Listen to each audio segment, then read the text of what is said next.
All right, you hear me through the microphone? Yeah. Okay, I think we will start. I don't know if the other session is already finished, but I will already start to tell you something about building a practical DevSecOps culture in your organization. Because I think we have been talking a lot about AI and cool stuff, and people are doing a lot of things for themselves or at their company. But I think it's really important to also zoom in on that side, how to ensure everything stays safe and secure in a way that you also can comply with regulations, your own policies, what your clients expect, and so on and so on. So, there we go. So who am I? I'm Matthias. I have been around in technical stuff since 18 years. So started as Drupal developer. Started building my own CMS. Failed horribly. Found Drupal, started there, and yeah, here we are. So I've moved from Drupal development to product development to product architecture, and I'm now in the role of the head of engineering at Dropsolid. Where I do the day-to-day focus on ensuring that we build a product that's scalable, functional, that we can pay it, as in the resource it needs, and so on and so on. That it stays secure, and so on. And that part is also combined with, I'm part of the compliance team of Dropsolid. I will zoom in on that, why we have a compliance team. But basically, we have a compliance team that builds an ESMS. I will zoom in on that also. And that's ISO certified, which I also will zoom in on. So if you don't know what all of that is, you will know it in a bit. But basically, I'm not only focusing on the technical side, but also ensuring that we are compliant with anything that's regulation and so on and so on. So where do I work for? For Dropsolid, company from Belgium, mainly focusing on the European market, but also some touch points in America. Like I said, we are building a product. So we started a purely services company, but evolved towards having our own product, being the Dropsolid experience platform. It's the one in the middle. I can use yes, there we go, that part. But we focus basically on all the expertise domains that you can see here. So from strategy to integrations to then the platform itself and to compliance. So not going to zoom in on the company, but that's basically what we do, and where I take a role then in the product part and in the compliance part. So, what do I want to talk to you about today? About DevOps and DevSecOps. First, let's ensure that we're all talking about the same thing. Then I want to explain why that part is important in the sense for compliance and regulations, and why you need to have that awareness there. You're not doing it for the sake of a clean pipeline, so to say, or the sake of having something to do. You do it for a reason, for yourself, for your company, for your clients, and so on and so on. And also, how can you get started practically? How do you ensure that you can, if you're, after what I told, yay, let's go, how can you start? And then, how can you do it pragmatically? Because you can easily burn yourself in having an implementation that never will end. But let's start with the first thing, the DevOps, DevSecOps. So, first thing, let's understand what is needed for having a DevSecOps culture in your company, because DevOps is not a role of a function. I will repeat it, I repeat it again, I will go back and forth again. It is the case. It is not you don't hire a DevOps. You ensure that you have a DevOps culture in your company. And that's really important, because what is DevOps basically about? It's a mindset. It's a mindset of how you approach development, software development, basically. In our case, because what's the key thing here is a shared responsibility. If you look at it purely from a software development, you have somebody focusing on front end and on back end. If you just look at that, but if only the front end succeeds, we don't have anything at the end. It's a shared responsibility, and the same goes for DevOps. It's not because a specific person focuses on IT and infrastructure, so to say, that it's his responsibility alone to be successful. No, it's a team effort. It's a mindset that you need to have. Because you want to focus on the collaboration of the automation and the continuous improvements of what you're doing. If you don't learn something every day, week, month, what are you doing? So that continuous improvement is actually needed, and a DevOps kind of way of working helps with that. Because what are the key things? That's my interpretation, so to say, or how I look at it, is these three things: collaboration, automation, and continuous delivery. So basically ensure that you work together. It's a very simple thing to say if the word is DevOps, that you combine development and operations, simply said, but it's actually the case. Don't look in the silos like in the old, so to say, old tech companies. Look at it from how can we build something that we can work together. key is also automate stuff. There is no way you can do it all manually.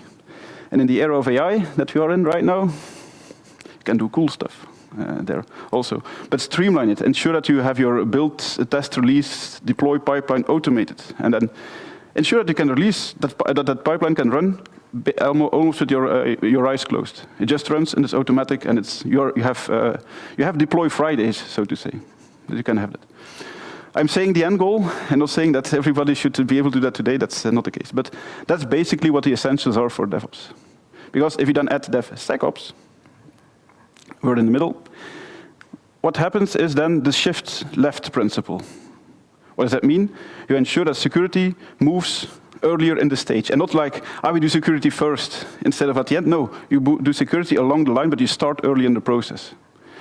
You can easily combine it, compare it to a concept, hit hooks.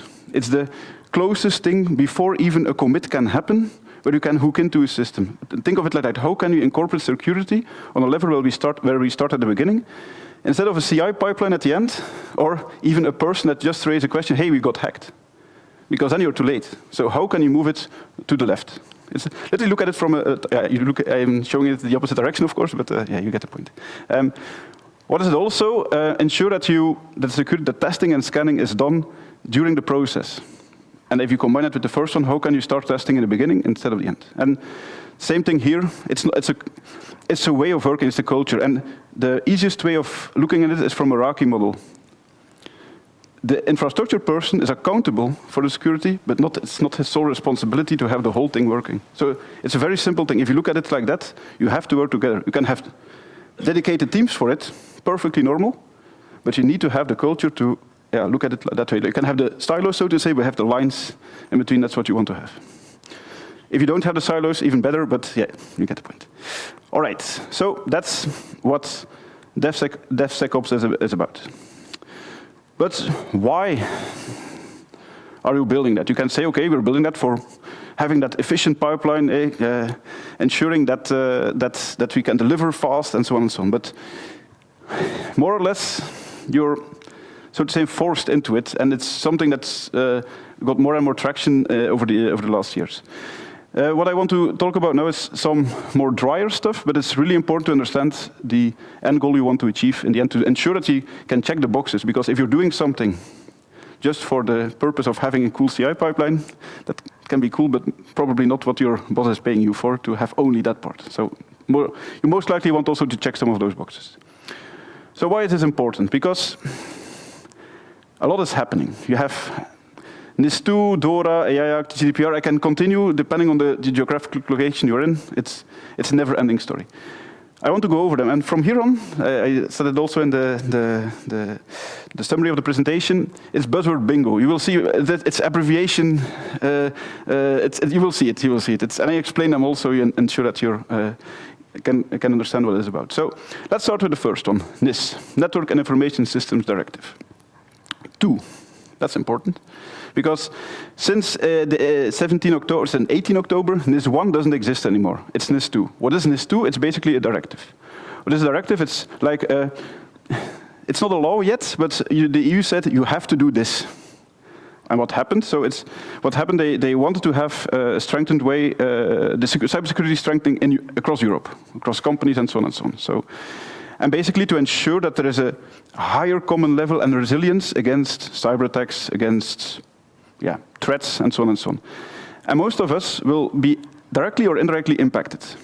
Some of us are in one of the industries. For example, if you are work for an electricity supplier or a water company, you are directly impacted because they are in one of those systems that are critical for Europe, water distribution, electricity. But also indirectly, because they have to fill in checklists to say, hey, our vendors are compatible. And if you're one of those vendors, you need to have those controls in place anyhow to ensure that you can work with them. So it's very important. And it's the law in Belgium, very simple. And technically, across Europe. I checked it yesterday, and let's say there is some leeway in Europe. Like I think France just a few weeks ago, they finally got through it, and it's actually active now. Other countries already have it, and some it's still like yeah, somewhere in between the text is there, but it's not approved by the government. But yeah, basically it's done, and you need to comply with it. Then we also have DORA, Digital Operation Resilience Act. Is anyone here in a sector that they have to comply actively with DORA or being in such an industry? Oh, okay, because it's really focusing on financial entities and their technical providers.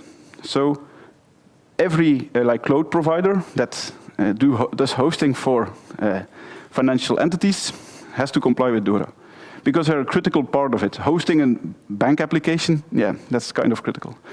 I'm not going to read that there, but basically what it covers is that resilience against cyber attacks and system failures. That's what they want to have. And they want to have, and then, yeah, a lot of abbreviations here, the regulatory technical standards and implementation technical standards using an ICT risk management framework and so on and so on. So a lot of technical terms. It's like, it's not completed yet, what they want to achieve, but yeah, it's there. But the first part is, it was like a grace period of a year or an implementation period of a year, but since beginning of January, it's active.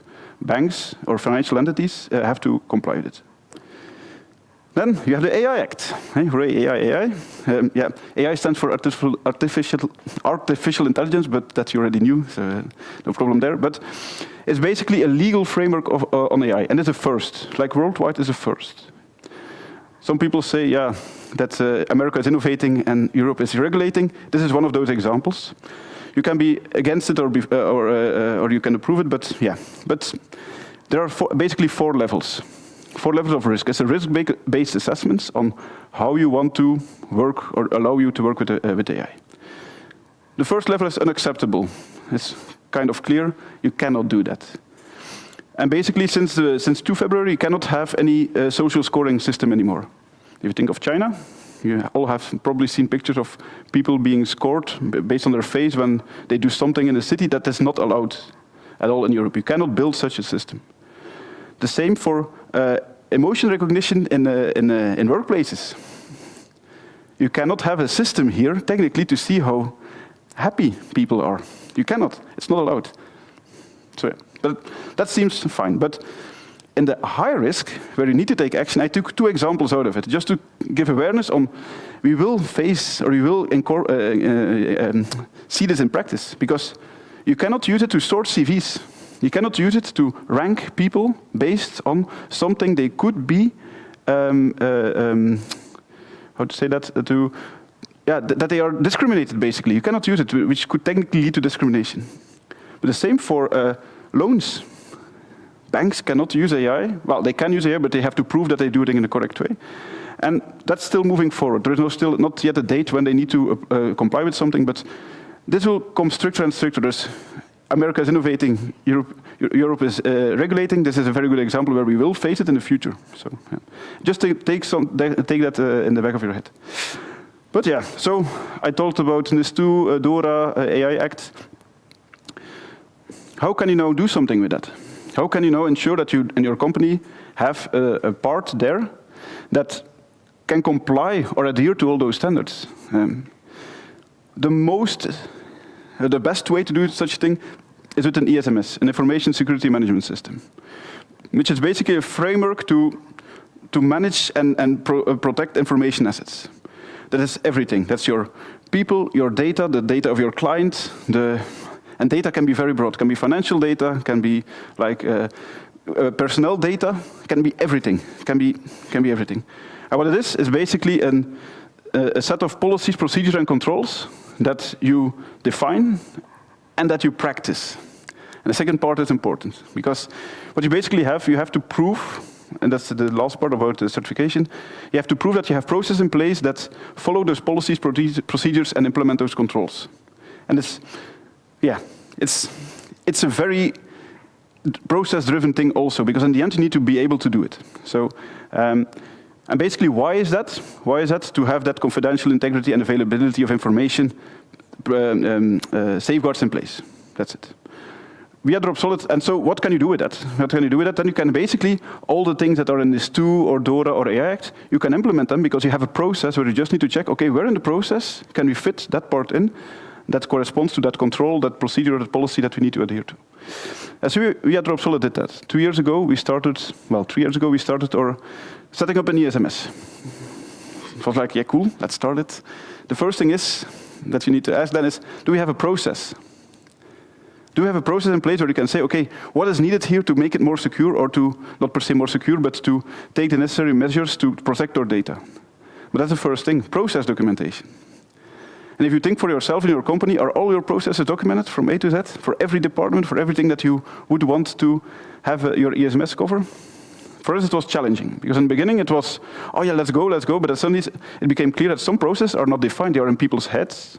They are like in some part of documentation, but one is in a Google Drive document, the other one is in Confluence.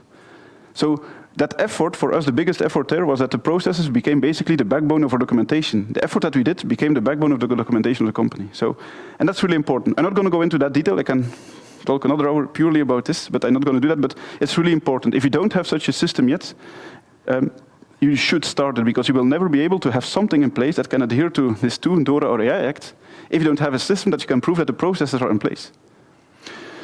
So we did that, we started 3 years ago, and last year we had our ISO certification, which means an auditor came by, went over all the processes, had conversations with people, checked if we actually do what we have written down there, and he agrees with, he agrees with that it complies with what basically the norm, the ISO specification says. And so we got certified next week. Actually, we have our internal audit for our second year, and in a month we have our external audit. So it's a busy period to ensure that we show the continuous improvement there.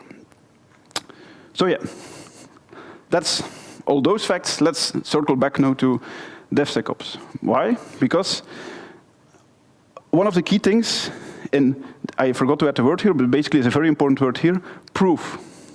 Prove that you did something. Because you can say you have a process, but prove it. Prove that you have a joiner, mover, leaver process. Somebody starts, gets credentials, and when he leaves, they are removed. It can be a ticket in a system. And the same for security. Prove that you have records of your auditing. Prove that you have done that security check on that code base. And same let's say you have to do that. And you have no automation, that is practically impossible. So automation becomes even more and more important, because you have way more things to check, way more things to have the sanity there, or the knowledge there that it's okay. And definitely for AI, that becomes really important, because you will need to be able to show that you comply with those regulations. For example, for the usage for AI for the CVs, scanning of CVs, yeah. That if you build such an application, that's is something that, how will you comply with it, or show that you comply with the regulation that there is? And talking about AI, I think at this point the awareness around what happens, the correct awareness about what happens with your data when you use tooling like AI, like let's say Claude Code, or let's say any ChatGPT or Google Gemini, there is no such thing as free in this world. They use the data for something. Even for paid subscriptions, it can be that in the fine print there is that they can use the data and the data you put into it. In case of an ESMS, so the thing the regulation thing, that makes it very hard to start using any tool suddenly. You cannot just go to a SaaS tool, start using it, and tada, it's there. No, that's very hard. That's very hard because you violate your own rules that you set up to adhere to the NIS2 or other directives. So that's the legal, contractual, and regulatory considerations. Can we use it? Are we allowed? And for our clients to use it, do we have a data processing agreement with clients to use their data or their project with AI? Stuff like that. Not going to zoom in on it. Something to take into your head. Just don't start blindly using any AI tool that you see because it's cool and it has a nice interface. Think about it. Yes. So yeah, that was somehow the why you should get started on that DevSecOps flow. So what I want to do now is to go over those tools, the parts that I see where you can get started with, and so on. Yes. So some assumptions to start with. I assume you're using version control. I can practically not imagine that there would still be someone not using version control. And I hope for the love of God that you use Git and not like VS, the Microsoft thingy or so on. No, I assume that it's Git. And it can be GitLab, GitHub, your own Git, whatever, doesn't really matter. Also that you use some kind of CI/CD flow. GitLab, CI, GitHub Actions, Jenkins, whatever, some automation thing. And that you have some kind of capabilities of run local containerized workloads. It can be Docker, it can be any other variant that also can run containerized workloads, but that you have such a thing. And that's then, now it becomes different, that you have some procedure or guideline that you want to adhere to or that you want to improve with your DevSecOps workflow. Like I said, you're not doing this solely for a bigger pipeline that you have in GitLab CI, that you have more steps. No, you're not. You're doing it for a reason. And the same thing that you can improve by that your software development lifecycle, your SDLC, which is normally something you have written down or not. You have that. You know that you go from an estimation to wireframes to development to and then iterative process and to delivery. You have that. So that software development lifecycle, you have that, and that DevSecOps thing fits into it. So what do we want to have? We want to have that the first part here, like I said. So this part here, the shift left, you can see it very well on the screenshot. I chose it by for that reason. But you see that there is some part here, the testing on multiple levels. Previously, testing was, does my PHP unit tests run? My browser tests, do they run? No, I know there are some extras, like dependency scanning, like SAST and DAST and some others that I will zoom into now. So I will name some tools. They just exist. I have no affiliation with them. It's just they exist. It's to give an idea on what's possible, not per se on what's available. And I mainly focus on free and open source tools because that you can start using without any other constraints. But there are many, many, many alternatives. For example, if you would have like a GitLab subscription, the GitLab Ultimate has a lot of those tools built in, a lot of them. But it depends on what you want to use. So that's I don't have any affiliation with what I mentioned. So let's start. So first thing you can implement is SAST, or the concept you can implement is SAST, static application security testing. It's basically testing before you execute something. Look at that PHP unit test. It's the same thing. Your code is not running. Some of the PHP unit test types. It's just statically checking if there is an issue. And it can be a lot of things. It can be SQL injection, cross-site scripting, API usage, different things. Depending on the vendor, they can check some stuff. There are two really cool ones. That's Bearer CLI and SemGrep, which just exist. They are part of a bigger ecosystem, which I mean they have a SaaS offering, a paying SaaS offering. Those are the CLI tools, and then you can get the reports and so on. If you want a nice dashboards and the UI and so on, that goes into the SaaS model and you have to pay for it, but you can use them. How does that look like? I hope it's big enough. Yeah, there is big enough. So basically, like you see here, that's for JavaScript thing. It checks, okay, there is no CSRF middleware in this application. That's not something you would detect in any other testing tool that you have right now, because there is no concept of you knowing that it should be there. But this system has some business rules in it or some definition in it that you need to have it. So that's one of the examples. Another one is DAST, dynamic application security testing. So you have SAST and then DAST, static, dynamic. Basically, here is. It's like a browser test. You have a running application where you want to test stuff up. Then, of course, you go into SQL injection and so on and so on, some practical examples. They're one of the good starting points, even though it's not a practical, because they have some desktop application that you need to run or to create a baseline and so on, but then you can go CLI, is OWASP ZAP, the Zen attack proxy.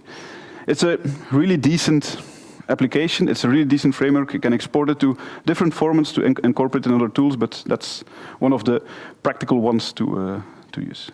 And then I think, this is something. These two are like, because if you look at test scenarios, you already have the concept of tests that don't require a database, are purely code tests, and then you have the tests that require a running application, like browser tests and so on. This is something then. These are the first two concepts, and then we go into more detailed stuff that you probably already are doing. First one is SCA and the concept of SBOM, and then let's start there. So software composition analysis. Basically, what are my dependencies? Very simple. What are my not per se what are my dependencies, but what vulnerabilities are in my dependencies or in the dependencies of dependencies? You can go very deep if you want. Yeah, think of it as PHP packages, JavaScript libraries. Luckily, we are used to using a very good package manager, being Composer, that has the capabilities of doing it. So here we don't need per se an external tool. You could use Composer Audit.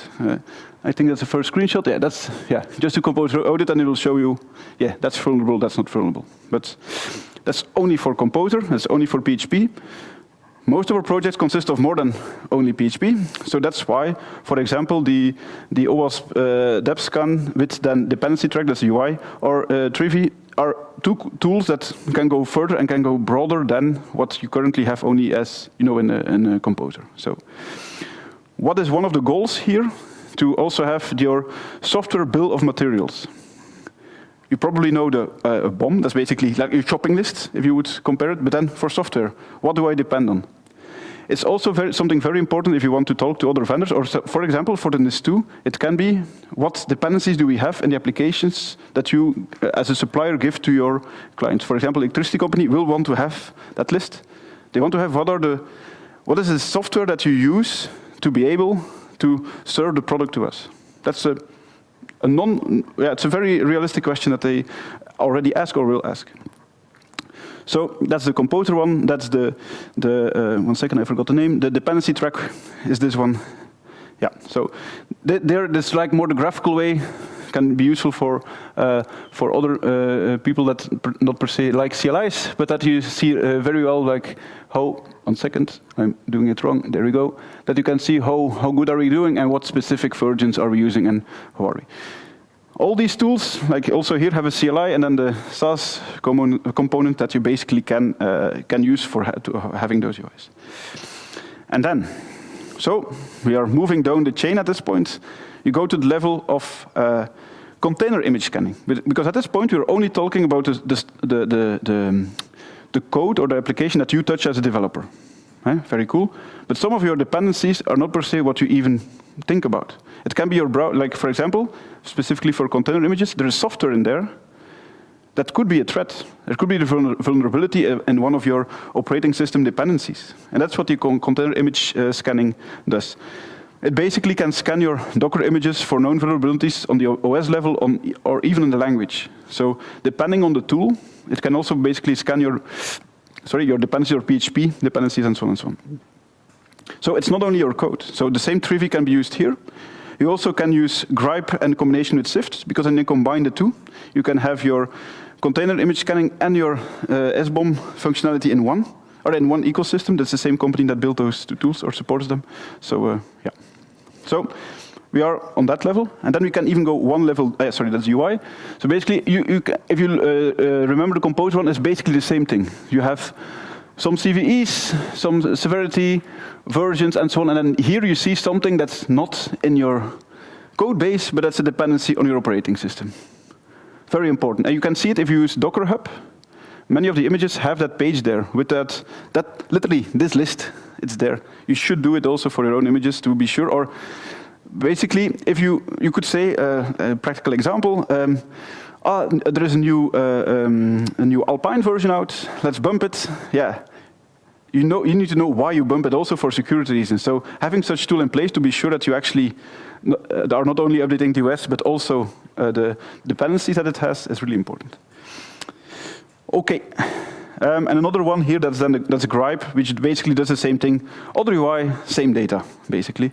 Other tool also, but the end thing is the same. And then we go even one level deeper to the infrastructure part.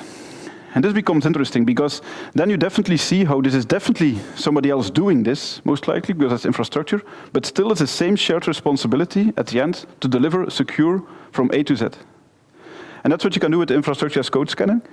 It basically checks if there is no misconfiguration in your configuration. For example, accidental security issues. Let's say you depend on a service account or a S3 bucket that has no security rules on it. It's an open bucket. That tool can detect that it checks, okay, but you're using a bucket that has no permissions, and one of the rules is saying that you should have it in place. Here the same thing. It's not only your code. It's also the part that goes beyond code. It's the configuration to run your code. For all the tools, I forgot to say it in the beginning, for all the tools that I show you, there is a possibility to have your own rules, to exclude rules, to expand rules, to ensure that you basically can follow the pattern that you want. What is for you important and what isn't. Also 2 tools here, Chekhov and Terrascan, which basically have a thing. I think this is one for the, yeah, indeed. So in this case, there was no storage encryption property set on that bucket. And that's one of the rules that you have at your company or for that project. There should be storage encryption enabled. I think I have another one. Yeah, yeah. This is also another one. So this is basically also on S3 buckets and so on. So basically all the rules, basically the set of rules that you want to have in place. So yeah, those are one of the key concepts that you can have in place on that level. I've shown a lot of tools. You know for yourself what you already have in place in your company. So how do you select one of the tools? So basically, I have some questions here that you can take into your head on the decision making. But most important is, what do you already have? What do you need to do to start working on this? Do you already have, for example, a GitLab Ultimate subscription? Yeah. Hopefully you're already using it because it costs some money. So you're probably already using that DES and the SAS capabilities. But what are you already using today? What do you need to use? And the need is basically what is the requirement that you have in your ESMS or for the clients or to work on specific projects. For example, for DORA, it can be that you need to have the monthly report of your SBOM, that you need to provide the software list, of the dependency list. What budget do you want to spend on? Definitely, if you go to the SaaS offerings, yeah, that can cost, depending on the size of the company, of the number of projects or the number of repos, depending on what they want to scan, or Docker images, or sorry, container images. It depends. And how much time do you want to spend? Because you can literally start working for the rest of the year and have a very good pipeline, but I don't think that would be that would be approved. So. And then the last one is from how do you look at using open source software versus an enterprise stack that you may already have. So that's all the questions. Why are those important? Because, sorry, that's, okay, keep that in mind. I forgot I added this slide. How can you now incorporate this in that shift left principle? Where can you start? Because you want to start as early as possible. So think for yourself, what can we do with Git hooks? Because all of those tools are CLI tools, which means you can do whatever you want to trigger a command when something happens in a Git before the commit even. Yeah. You can have business logic there. But what you don't want to do is basically enforce everything on a Git commit, because somebody will do a commit in the front-end application where he has no control over the infrastructure as code part where there would be a vulnerability. Let's say that would be the case. That's not a good idea, but you have some concepts or some rules that you can enforce. The same with your IDE. Some IDEs has very good, because you have already that for tests. PHP Unit is very well integrated, for example, in PHP Storm. The same for other tools. You can run basically anything in there that hooks into the events that happen in your IDE. And also very important, CI templates. Every project most likely has some kind of CI definition. But for example, we at Dropsolid heavily use GitLab. You there have the concept that you can just import your CI flows, which means you can centrally manage them. And you have a way of control to ensuring that every change that you do happens automatically, that there's no change needed in the process. So that is basically a shift left on the level. That's ensuring that it happens automatically, instead of having an action that somebody needs to update the CI template to ensure that you follow the next rule that you want to adhere to. And that's really important, but that's something you need to define yourself. That's something that you need to think of. How can we do this? How can we ensure that we start implementing that security in our DevOps or development flow earlier on in an earlier stage? So let's know. Now I want to zoom in on this page or this slide. Basically, how can you now do it in practice? Because it's important to ensure that you can actually gain something in a short period of time. Why is that important? Because you want to ensure that basically that you can keep it realistic. Don't fix everything from day one. It doesn't make sense to, if you have a list of 100 errors in the beginning, think of it, fix the top amount, and make a ticket to assess if the other ones need to be fixed or you need to adjust the rule. Because both can be valid. It's not because the tool says it by the default set that you need to fix it. And ensure that you have internal advocacy. Ensure that people in the company, or in the team or company, that you can help them understand why this is important. because it's like I don't know the expression in English. I will skip it. But you basically need to ensure that you're not alone. Not only you as a person and not only your team, but ensure that your company understands that it's really important. And then the third one is actually very important, is automated. Ensure that it's automated. It will help you in ensuring that you can roll it out faster, that you can use it for more projects. If there's the only thing that you need is dropping a CI file in every project, and you have it, yeah, it's easy. And same for AI. Taking into account what I said in the 7 slide or 10 slides ago, take it into use AI to automate some of the stuff. Boilerplates, configuration sets, checklists, or like generating the baseline for your applications for the configuration of one of those tools. You can do that with AI. There is nothing in there that you cannot do. And improve gradually but continuously. Improve your sets of checks that you want to do. For example, implement one of the 4 options or the 5 options that I showed you. Start with one, very small, and improve it. For example, it can be as simple as doing something with Composer Audit. If you don't have it yet there, because Composer is definitely already in your pipeline. I hope you cannot use Drupal anymore without Composer. Yeah, technically you can, but let's not go there. But start using Composer Audit. Check your dependencies. Make some in your CI/CD tool. Make some event that happens when there is an issue. For example, fail your job, fail the pipeline. Could be a valid case. Maybe not. Maybe just give a warning. Trigger a Slack message or something. Do something with it. And also ensure that you embrace a positive culture. What I mean with that is show the rest of the company that you had a win on security level. You celebrate the win of winning a tender. You celebrate the win of going live with a site. Celebrate that you fixed some security issues. Why not? It's the only way of ensuring that people are aware that security is important on that level. So yeah, that was cool. The conclusion, that was the session itself. And I want to zoom in on, I want to conclude with repeating. So DevOps, it's not a role, it's not a function, it's a culture shift that you want to have in your company. There are a lot of compliance and regulation in Europe or in the world that you need to comply to or adhere to, and the SMS can help in ensuring that you can do that. There are many tools and many concepts that you can use already today, which you should start using, but ensure that you do it in a pragmatic way. Don't go wild on everything from day one. You will be drowned in work, so don't do that.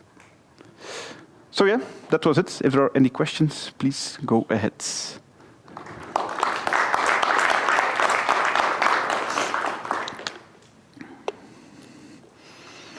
I don't know if there are any questions.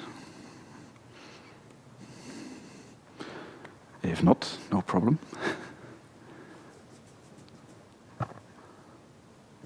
All right, cool. Then thank you, and see you later.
Good morning, everybody. Thank you for being here. It's really nice to see that even on day 3, there are people still awake and interested, which is fantastic. I'm excited about that. I'm talking you through what happened with regard to privacy in Drupal CMS, which came as a surprise to all of us last year when Dries announced Drupal CMS. And then a couple of months later, there were tracks introduced, and they were looking for track leads for several topics. And I thought, there is privacy on the list. That's something I was dealing with for the last 10, 15 years already, mainly out of personal interest, because it is very important to myself, because I think it's important to our society. So a few words about myself. My name is Jürgen Haas. I'm based in south of Germany, co-founder of Lake Drops, one of the Drupal agencies. And I'm known as the maintainer of the ECA module. Lawrence is talking about it this afternoon. I can only recommend going to that one. And just recently, I also joined Sascha Eckenberger in maintaining the Gin admin theme. So you can imagine that times are pretty busy. Talking about being busy, we have some topics to go through, and this is what's between you and your lunch today. So I will be talking about the process, what was the objective, what is the landscape of privacy on this globe Earth. Like, it's not just a European perspective, of course. And the first thing I would like to get into is actually asking ourselves, does it really matter, right? Is it really important, and to understand why? And if we talk about privacy, we should make ourselves aware that we are talking about a fundamental right, which is the case for a lot of countries, if not most of the countries on this globe these days. And I think there is no reason to discuss whether fundamental rights are important or not. They are there, and we have to respect them. When it comes to data protection, it starts to become a little bit more weak, like why should we care? And we get into that in a minute as well, but we should really just be aware that we have to prevent real damages for people, and maybe even ourselves if we host a website that contains sensitive data. And being compliant is just an obligation to run a business. But it becomes fairly complicated because most countries have their own legislation. Some of them have none, but others have quite restrictive ones. And what makes things legally even more complicated is the fact that the provider of the content, I mean the site owner, is very often in a different country, i.e. in a different legislation than the visitor. And you can discuss to lawyers, talk to 2 of them, and you get 3 opinions, as you well know. Which legislation applies? Well, we will see. So, oh, sorry, that was too fast.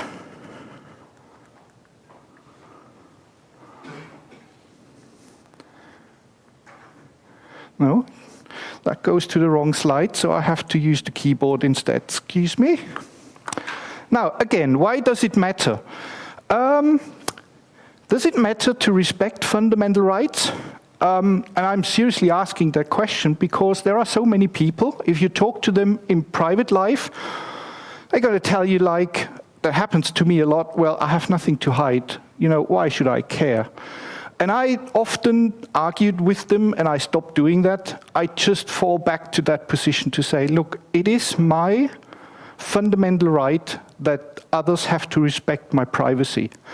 And I just don't want to argue about that. It is my right, and that's why it's important, and everybody has to respect that. If you think that you have nothing to hide, well, good luck with that. I struggle to convince them otherwise, to be honest. With regard to data protection, I mean, data that's stored on the server can be breached, can be stolen, can be sold, whatever. Why can that cause real damage? Well, everybody who ever experienced like identity theft, you probably can feel what it means and that this is a real serious problem. Fortunately, not all of us has gone through that, not even the majority of us. But just think about things like 23andMe. That breach is about 2 years old. Millions of people have their DNA data stored with that service. That breach was 2 years ago. That was already a big problem for a lot of people. They just filed for bankruptcy 4 weeks ago. Now the company and all the assets are for sale.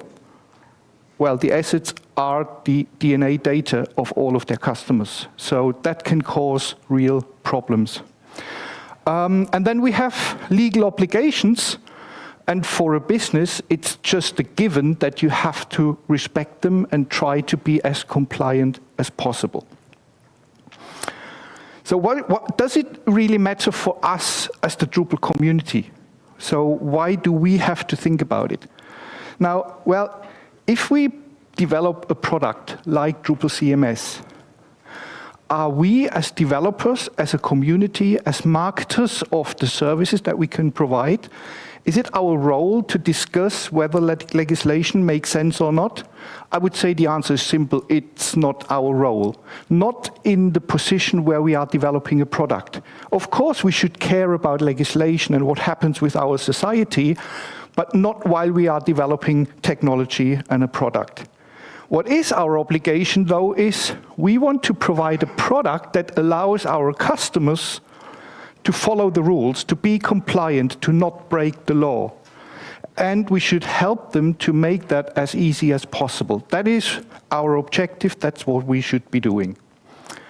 And don't forget about what Dries mentions quite often, is he's talking about the open web. In particular, he has done that in Atlanta in his keynote at the very end, and he was saying, like, the open web needs Drupal. The open web needs the Drupal community, because we have always been that community that has taken that very serious, moves it forward, and supports that a lot. And there is no open web without privacy, without respecting the choices of the users. I think that's really, really important. However, things are changing so quickly, and that makes developing something like privacy settings, data protection, compliance with law so difficult. They are changing a lot, and not only the law is changing, but also the websites themselves. So we cannot imagine to build something which is a static solution that is maybe compliant on day one, but what happens afterwards? Well, things are changing, and suddenly users rely on us telling them, just install Drupal CMS and everything is fine. We should not try and produce that impression. So how can we possibly go about that? And there is a woman, she's very famous in writing books in that topic area. Unfortunately, she stopped doing that. She's now doing other things. You probably heard about Heather Burns before. And I found quite a few quotes from her where she brings stuff to the point, in my view, especially this one, and I want to read it out because it means a lot to me, and it meant a lot to our working group that I'm going to introduce in a minute. She says, a user's privacy protection should never be contingent on the presence or the absence of a privacy regulation which has formalized those principles into law. I think this is really, really key. It's not about that we analyze, for example, GDPR or any other legislation and identify what needs to be done. We need to inhale what privacy and data protection wants to achieve. And this should be the guidance for us to develop products and services. However, we talk about a global product, and in most minds, what does exist is regulation in Europe and in California. This is the public opinion. You know, everybody else just doesn't care. Europeans have taken it very far, and the California legislation kind of followed. But the rest of the world just doesn't care. Well, think again. This is a map from a law consultancy firm that acts globally, and this is a heat map on how strong privacy regulation is in different countries of the world. And there is almost no country left that has no kind of red color. So everybody has something. And there are more countries that have really heavy regulation that I was even surprised. I didn't know that myself. And I find that very, very promising. What we've also done is we've done some interviews with Drupal experts on all continents, including Australia and Japan and, well, we missed Africa, I have to admit, but we have spoken to many, many people. What their expectation is, what we should provide as privacy features for a product like Drupal CMS. And I was so surprised that all of them, without exclusion, told us that RFPs nowadays, even in New Zealand, require GDPR compliance, which is very interesting. So what we learned from that is there is much more attention being spent on that topic, which is promising and makes us really happy in a way. But still, how should we go about developing something for Drupal CMS? Should we build a GDPR version of that? Well, we Europeans, we really managed to screw it up, I think. You know, is there a bad reputation for a topic like this? Yes, and we have created it. If you talk to anybody outside of Europe, and of course also inside of Europe, everybody talks about cookie banners and everybody hates them, and everybody tries to avoid them wherever possible. There are now browser plugins, they just manage it for you that you're never going to see them ever again. Now, what's the achievement? Nothing, or probably even a negative effect, right? But the fact is, if you look into the regulation that came out of the EU, that's actually pretty good. Where we failed is in the implementation part of everything. I can remember back in 2018, it was literally like 2 months before the deadline, all the clients showed up and said, oh, we just learned we need to be GDPR compliant in May of this year. And everybody was running out of time, and the consultants, the law firms and so on, they just told everybody, you know what you should be doing is put a cookie banner on it, go with it, and everything is okay. Nobody understood what was going on. They just followed terrible legal advice. My personal opinion, but I think that's been shared by a lot of people. So Europe didn't get it right. What about California? Well, it's almost the same, just a little bit more beautiful, which is because of the landscape, I think. So should we probably build default config for every single country, region in the world? Because they are all so different? Well, that will never happen. Why? Because it's just impossible. We can't hardly build one that is, you know, just for GDPR. How should we ever be able to do that for multiple countries? So let's go back to what Heather has to say about that. And she starts with, one phrase you will never hear me use is GDPR compliant. And before I continue, I would like to emphasize that GDPR in this case is just a placeholder for any other legislation that you could just put into that place. And she continues, why would she never use GDPR compliance? Because it's impossible. So not even can we build anything for every single country in the world. We can't even build something which makes you GDPR compliant just in Europe. It's just not possible. And why? Because GDPR compliance is not a status. It's a system, it's a process, it's procedures. I would like to add, it's a mindset. She calls it a journey. You never get to a destination, you are always on the move. And that journey, for what it's worth, should be taken from a positive view of user protection and not from a negative view of compliance as a regulatory threat. So that's about the reason why we should be doing this. It's not because we have to be compliant. We should do it because we want to do something good for our users and to ourselves, because we are users as well, aren't we? So don't think in terms of becoming compliant. Think instead of how to work towards a healthy regard for user privacy using GDPR as a roadmap every day. And then the final one in blue, and while you are on that journey, be very careful when you talk to people that tell you, follow me and I get you to the state where you are compliant. It's not a state. So with that in mind, let's see what we would be doing for Drupal CMS. That was a journey for us, which was only 6 months. Very short period of time. We knew there is a deadline. Launch date, January 15th. But there was a beta freeze in late November already. So time was pretty short. We had to act quick.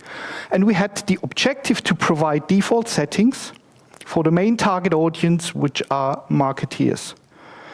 And that allows them to become compliant with regulations. But it's very obvious there are conflicting interests.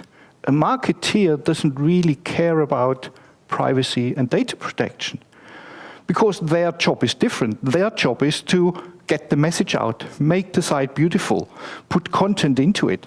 If they also had to care about all the settings for privacy, they would be just overwhelmed. They can't do that. Their company, or if they have a legal department, they probably care about it, but they have no idea how they should go about it. And then on the other hand, users who are eventually visiting the site, their main interest is to navigate the site. They would like to have a nice user experience, clicking around, and they don't want to be interrupted by stuff that gets into their way. So that is quite a challenge. And I give you some insights on how we went about all that. So we broke it down into 3 main blocks. That was step number 1. There is consent management, there is data protection, and there are ongoing audits. Why that? Because we are on a journey. We can't just do something out of the box. We have to make sure it's still okay tomorrow, next week, or next year. So let's go into the first building block now, consent management. And I'm talking about consent management deliberately.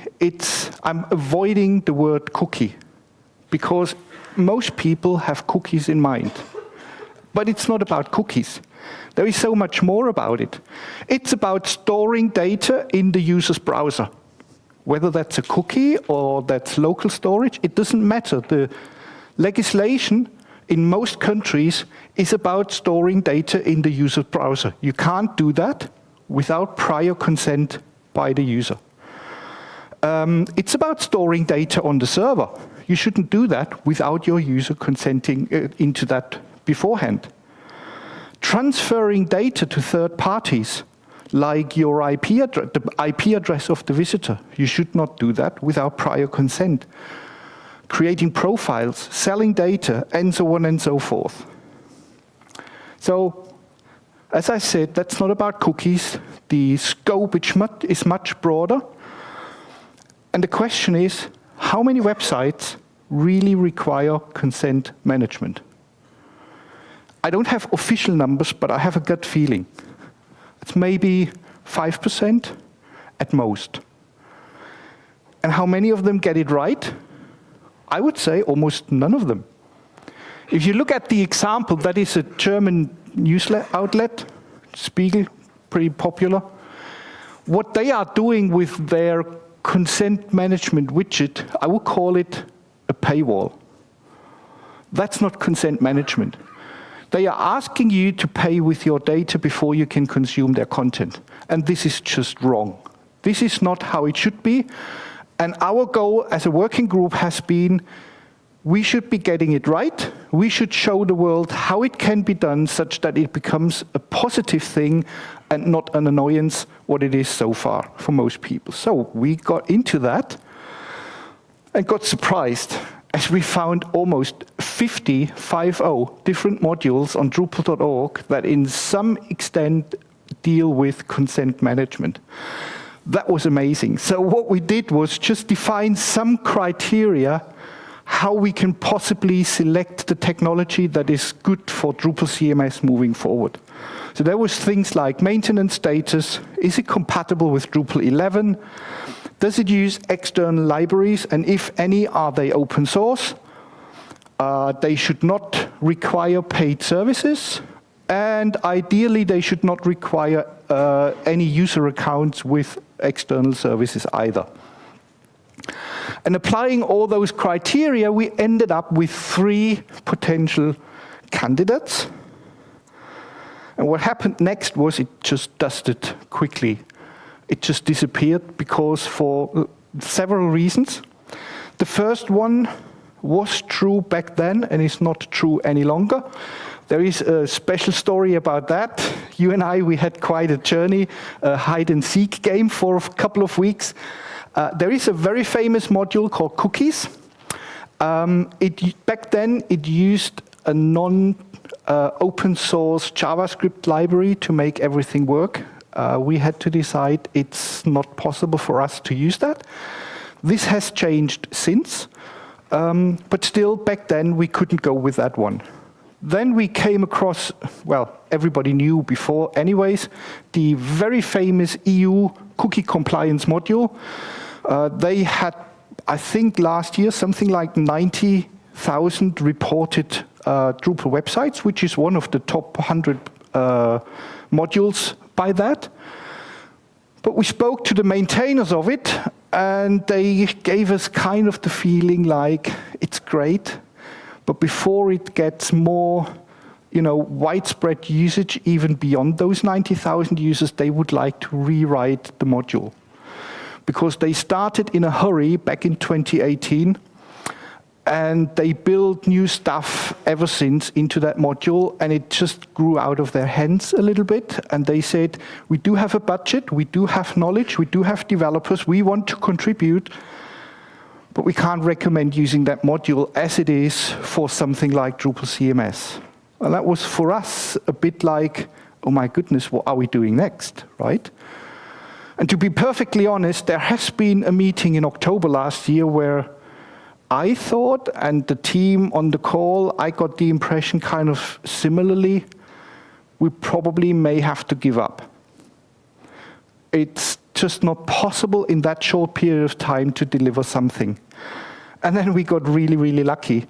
At the end of that call, one of the participants, Kai from Toyo, that's a company, a Drupal agency in Constance, he mentioned that they use one of those modules that we excluded because of the fact they have paid services. And he said, well, we are using that for all our customer websites, and they do have a free version, which is completely open source, and there is no reason you have to go for the paid tier at any situation at all. So we said, okay, so we should probably give that another try and look a second time. And we found actually a hidden champion. There was somebody in Germany, they developed the integration between that Claro library and Drupal with a module. And they only had something like 250 installations back then, so really tiny, small. You are not quite sure how good it is. We looked at the website, and it's really, really open source. So it's BSD3 licensed. There is no reason you have to sign up for an account or one of the paid tiers. You can use it completely free. There is an organization, a non-profit organization behind the whole thing. So that was another indicator where we thought, yeah, that's quite set up nicely. So that moving forward, that has a chance to survive. And it just ticked all the boxes. All the requirements were fulfilled. The integration was great. The maintenance was fantastic. There was just one issue. We now have in Drupal landscape a Claro with C, and we have a Claro with K. But we thought we can probably live with that. And then something very special happened. And I would like to take a moment to talk about that as well, because I get goosebumps talking about it. It is something that makes me so proud to be part of the Drupal community, because I haven't seen things like that anywhere else before. I think we all together, we just understood how collaboration works, and we practice it every single day. And I think we are doing really great, and everybody should be so proud of it. So what happened? So we spoke to the maintainers of Claro, and we spoke to the maintainers of the other candidates that didn't actually make it. And what happened then was that they said, look, in terms of EU cookie compliance, instead of rewriting that module, why don't we just move over, help the Claro team to make that even better, and help them maintain that one? And on top of that, they even suggested, hey, we could actually provide a migration path for the 90,000 installations to make it easy for them to just switch over to the new, potentially de facto standard moving forward in the Drupal landscape. And I was really, really impressed. I would have never expected that to happen, and I was so grateful for everything. We already took the champagne out of the fridge and found on a Monday morning a comment on Slack from somebody that none of us knew before. And it was something like, well, that's disappointing news. And I thought, that sounds really frustrated. And I wanted to know more about it. So I pinged the guy and learned that he's an engineer with an industry company in New Zealand. They are using EU cookie compliance, and his manager tasked him to go into maintenance, and he spent 2 months prior to that date to do maintenance work contribution. And he learned that Monday morning, his time, that was all throwaway work. And even worse, he had to explain to his manager why the last 2 months were paid for nothing, right? So I said, let's get on a call. So we started Zoom, got on a call, talked to each other, and I explained what was going on. And he said, you know what, this helps me a lot, because when I saw that, I thought everybody was watching me doing that maintenance work, and deliberately they knew that this was throwaway stuff, and nobody told me and stopped me doing that. Now I understand everything you have been doing happened within the last 3 working days. And he said, I'm so glad you told me that, and I have no problem whatsoever. I go to my manager, explain it to them, and ask for a budget to help Claro to get even better. And I said, okay, get the champagne out again. It's time for that now. It was a nice experience. I would like the whole world to know about that, because this is what makes Drupal special. This makes it really, really great. But I would also like to use the opportunity to give a shout out to Jan Kellerman. He is the CTO of Work21, an agency in the north of Germany. He's doing an amazing job with maintenance. Imagine, I called him mid-October and said, look, we envision to select your module for Drupal CMS. He knew nothing about it, and overnight he rescheduled everything, and whatever we came up with, he was ready to just build that into the module. Very, very responsive, great maintenance, fantastic stuff. Now, talking about team and teamwork, I would like to shout out to all the people who have been in that team for 6 months. There are 9 individuals from 6 Drupal agencies from 6 different countries. There is Dropsolid involved, there is Lake Drops, Rumsalt, Toyo, Work21, Acolono. Those are the 6 agencies that actually funded all of that work, and that was quite a lot, so thanks for all of them.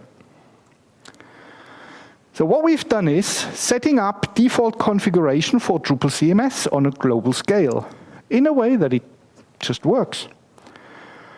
It's invisible and non-intrusive. Nobody recognizes it.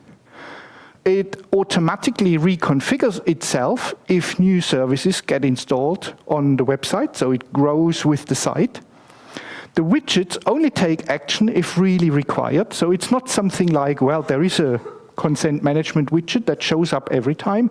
It only comes up if it's really needed and required. It comes with a privacy policy node, which is empty, and we had lots of discussions. Should we put some boilerplate text into that? And we've decided not to do that. Why? Because we have seen so many sites that if you deliver some default content, there are published sites 5 years down the road still just having that default content, and we have to increase the pressure to make people aware that they have to write up their own privacy policy. More to that in a minute, because we have a forthcoming solution for this as well. And there are no, really, literally none, third-party components that get loaded when somebody visits a Drupal CMS site. And I think this is really leading the crowd. You know, Drupal is doing it right, Drupal is doing it how it should be, and others will hopefully follow.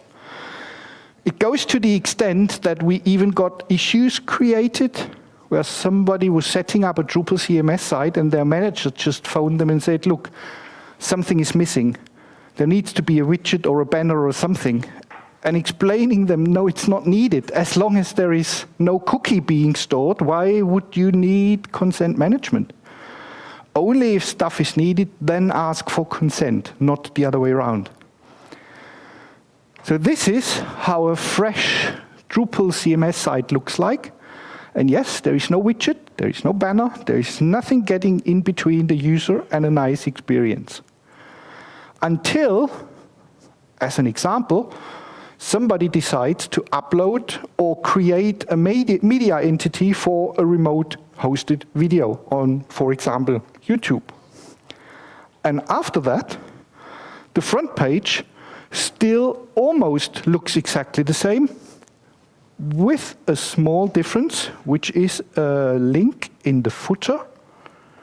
And if I zoom in, oh, it doesn't zoom in for you, that's a shame. Let me try that on the other screen.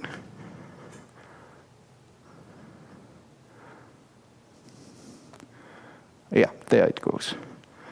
So that's a new link that appeared automatically, simply because Drupal CMS recognized there is now a video which is remote that requires the user to give consent to load that video because they can actually watch it.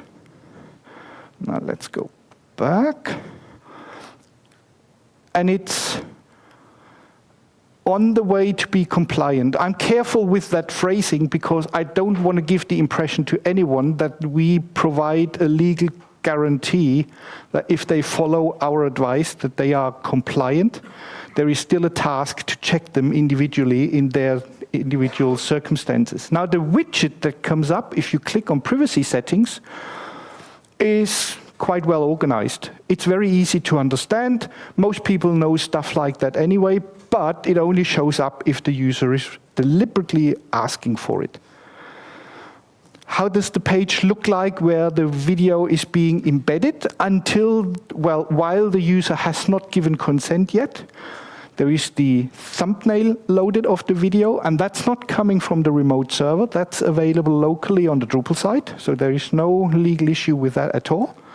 And there is an overlay where the user can instantaneously give consent so that they can follow the video, and once they've given that, the video will be loaded and they can actually play the video in place. There is no page reload involved or anything.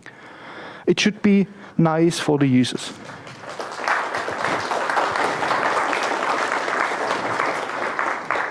Sounds like we got something right here. Thank you.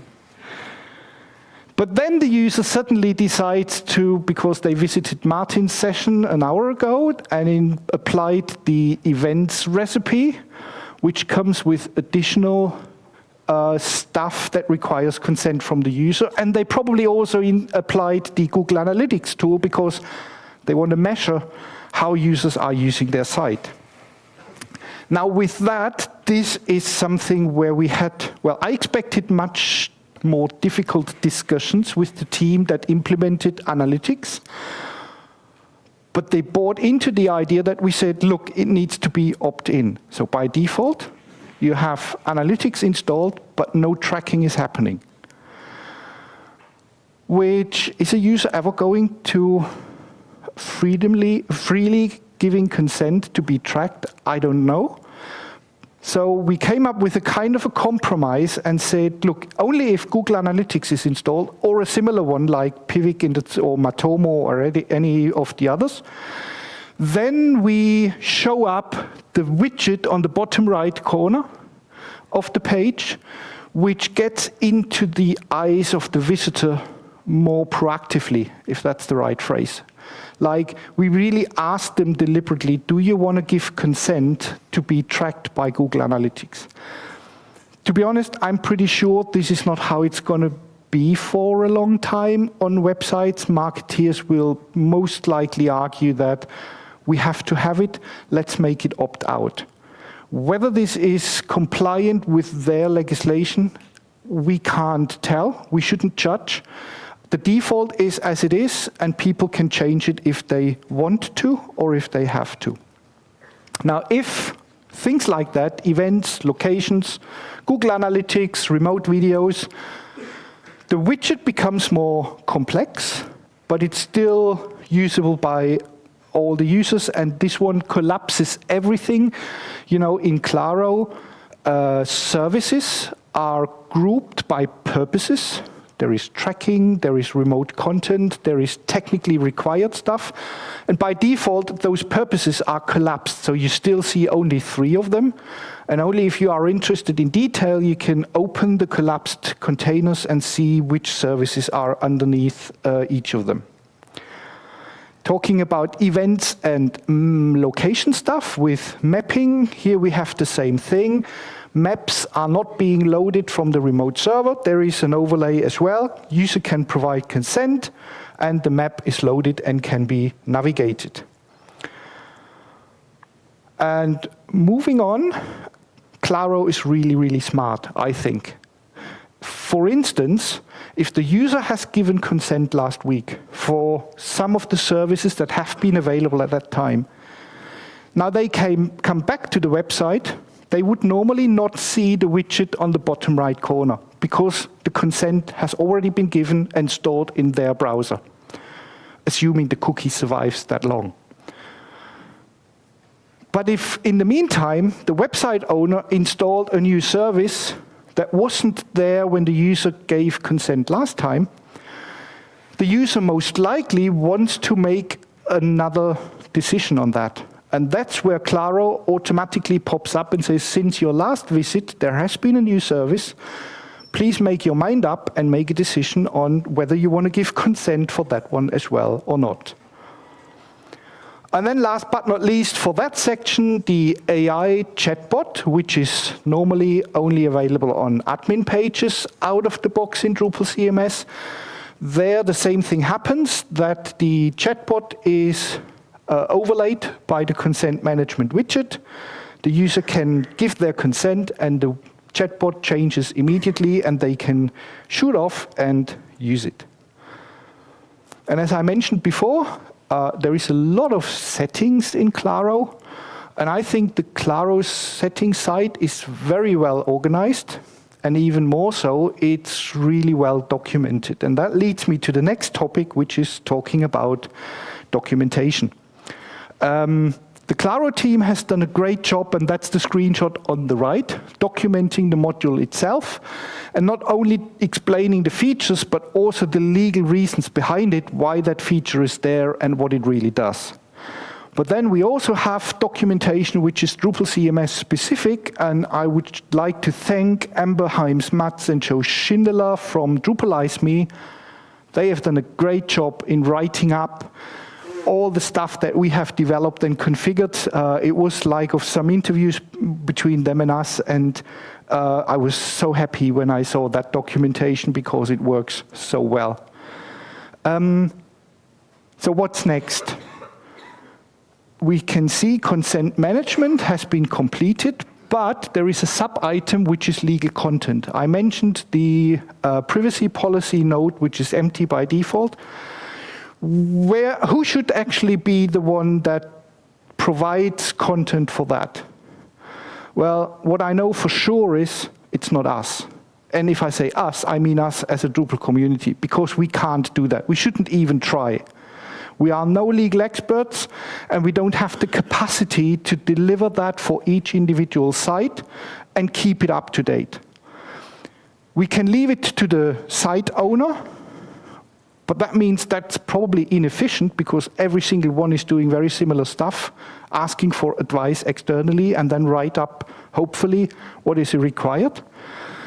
But there's a third option, which is there are service companies out there providing that as online services. So we are now in discussion with them, and there will be, and that's the issue number for the meta issue, like we are developing a legal content API in Drupal, which allows external services to intercommunicate with a website, finding out what services are installed, what is required for the privacy policy, and maybe other documents as well. And then automatically, depending upon where they are based, injecting the right content for that website. Of course, that will be a paid service, but we provide the technical infrastructure so that users of Drupal can reach out and find the right service provider who hopefully does it for them fully automatically and keeps the site up to date. Then the next topic will be data protection and then ongoing audits. So what about data protection? I have to hurry up a bit, running out of time. One of the three candidates for consent management was the so-called GDPR module. Some of you may know that one. It doesn't actually have anything about consent management. It only has interface to it. But what it does have is stuff like identifying data fields in Drupal that carry PII, personally identifiable information. And on top of that, they can then create reports on request for individual users who want to know what is stored about myself on a particular website.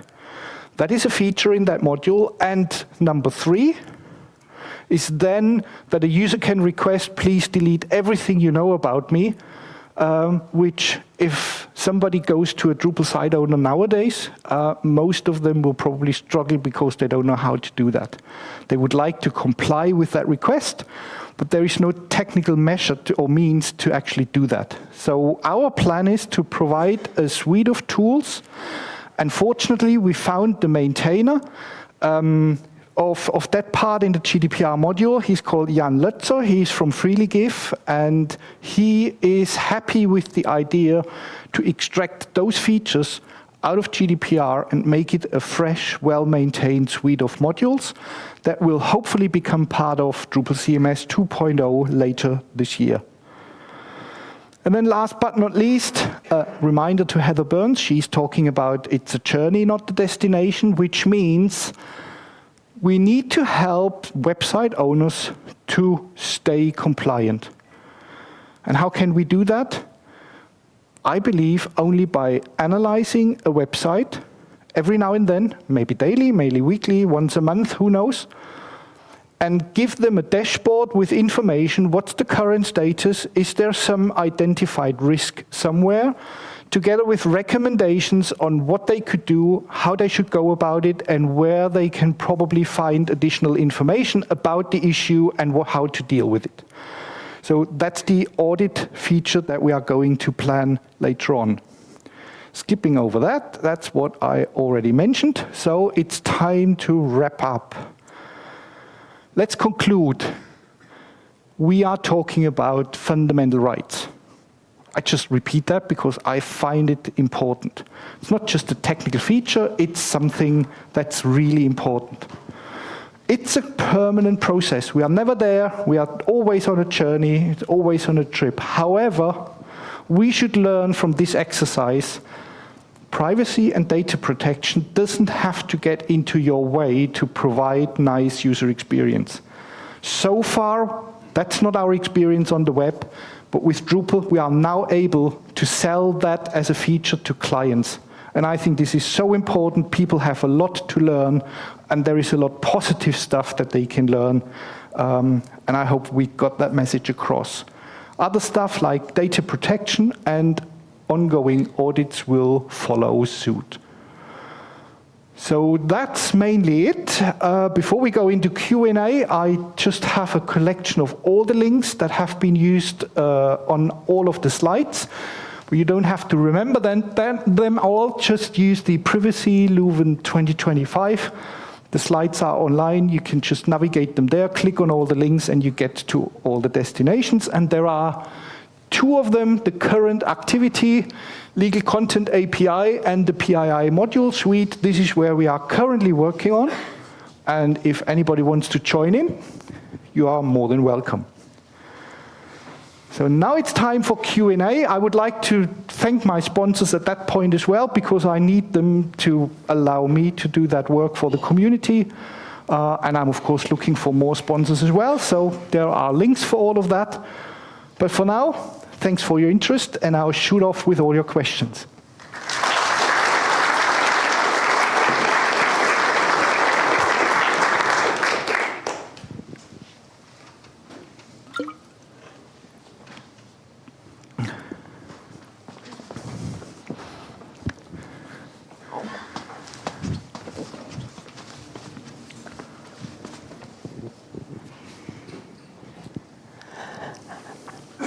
Thank you so much for that talk. That is going to solve so many nightmares, I think, and headaches.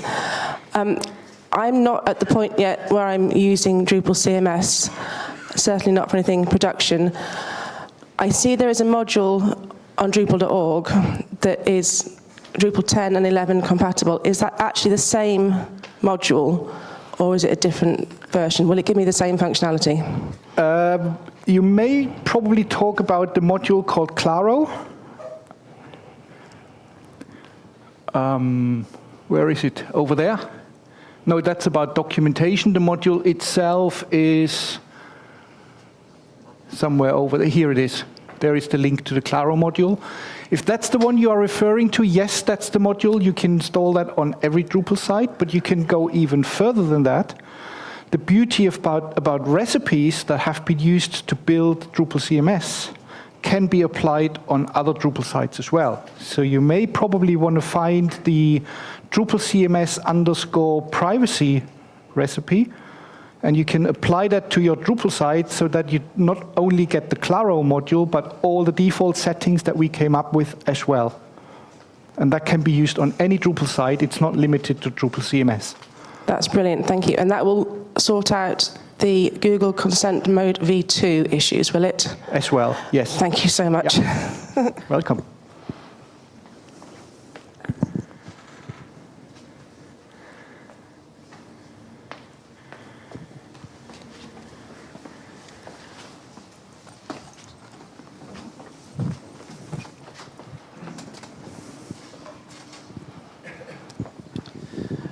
At the moment, you show a screen when you want to try to watch a YouTube video, but YouTube has also a no cookie mode. Was there a discussion to go for the no cookie mode by default instead of like adding an intrusive pop-up? Because that's what we're doing at our own project. We just like block all the cookies for embedded videos. I'm not sure I fully understand. Yeah, you have like youtube.com, but you also have like youtube-nocookie.com, and it's the same video but with no cookies. So then you don't have the pop-up, then you don't have to like give consent and stuff like that. Okay. So it's way easier than... You are saying there is a way to embed videos without having the trouble with the cookies on YouTube.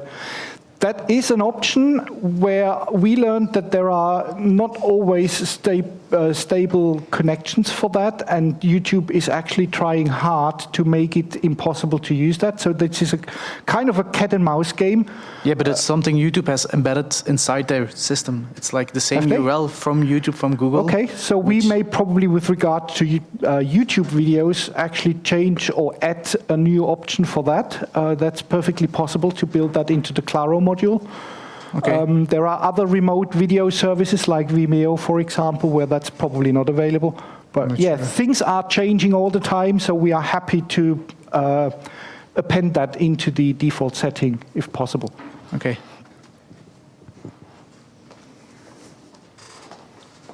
There is one over here.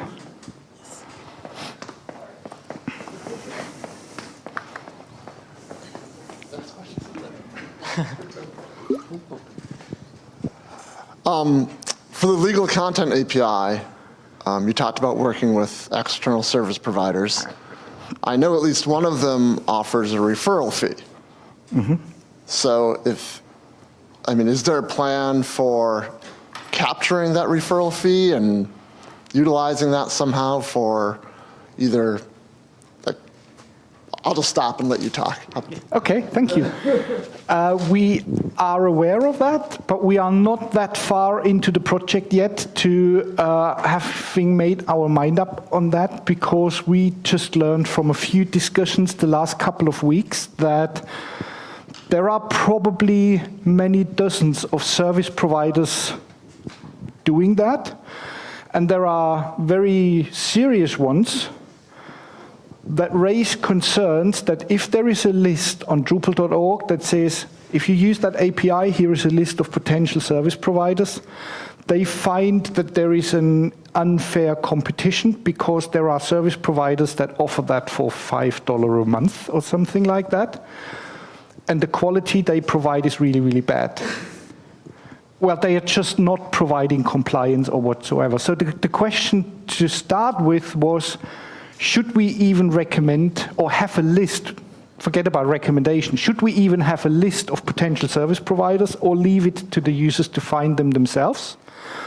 Or should we come up with some criteria that they have to meet before they get on the list? I would prefer the second one, but I can see that this can be slippery slope as well. We make ourselves, well, there's a tax service for us, and if I say us, I believe that's probably a role for the DA, because they are providing the hosting service, the infrastructure and everything. And then on top of that, if there is a referral fee, I would really like to capture that, and I believe that should go into the DA then. Okay, we are over time. Thank you for your attention. Enjoy lunch and have a nice rest of Dev Days. Thank you.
Welcome to Experience Builder Behind the Scenes. I'm Wim. I'm acting as a tech lead for this project.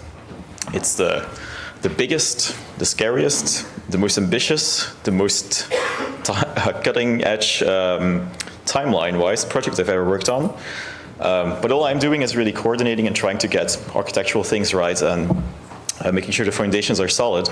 But it really is like just Balint and I who are standing here today, but it's a big team, more than 10 people working on it full time, as well as many contributors from outside the full-time team. And so, yeah, we're going to take you behind the scenes. Welcome, everyone. My name is Balint. I've been making this joke that this is going to be the session about Experience Builder done by Wim and the other guy. So,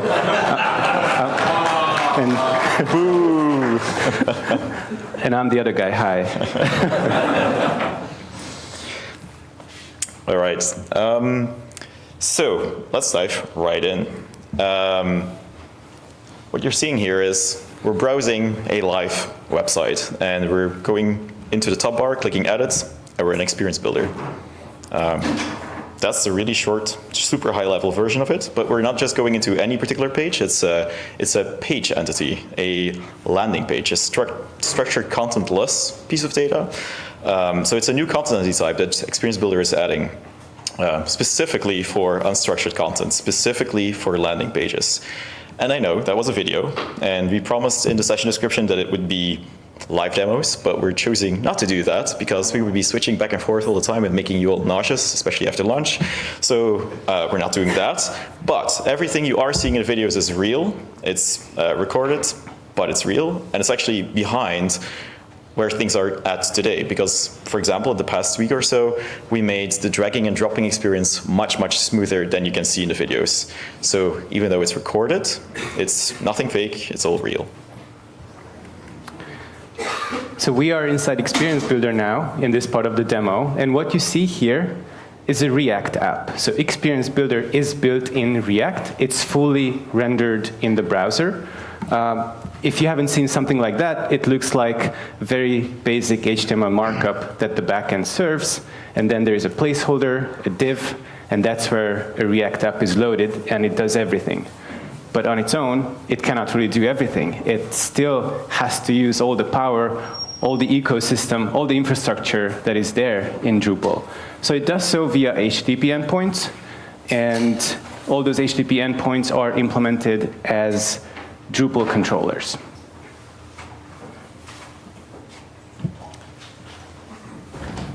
So, as Balint just said, the UI is powered by a Drupal backend. But we have one important principle that we're adhering to throughout the Experience Builder project code base, and that is essentially keep the front end simple, or alternatively phrased, keep the Drupalisms on the server side. So we're keeping the front end intentionally very simple and free from Drupal-specific concepts so that we can iterate faster on the front end and not encumber it with all of the entire ecosystem concepts on the client side. So what you're seeing here is essentially a big canvas with panels on the right and the left-hand side, and you see two viewports, a desktop one and a mobile one.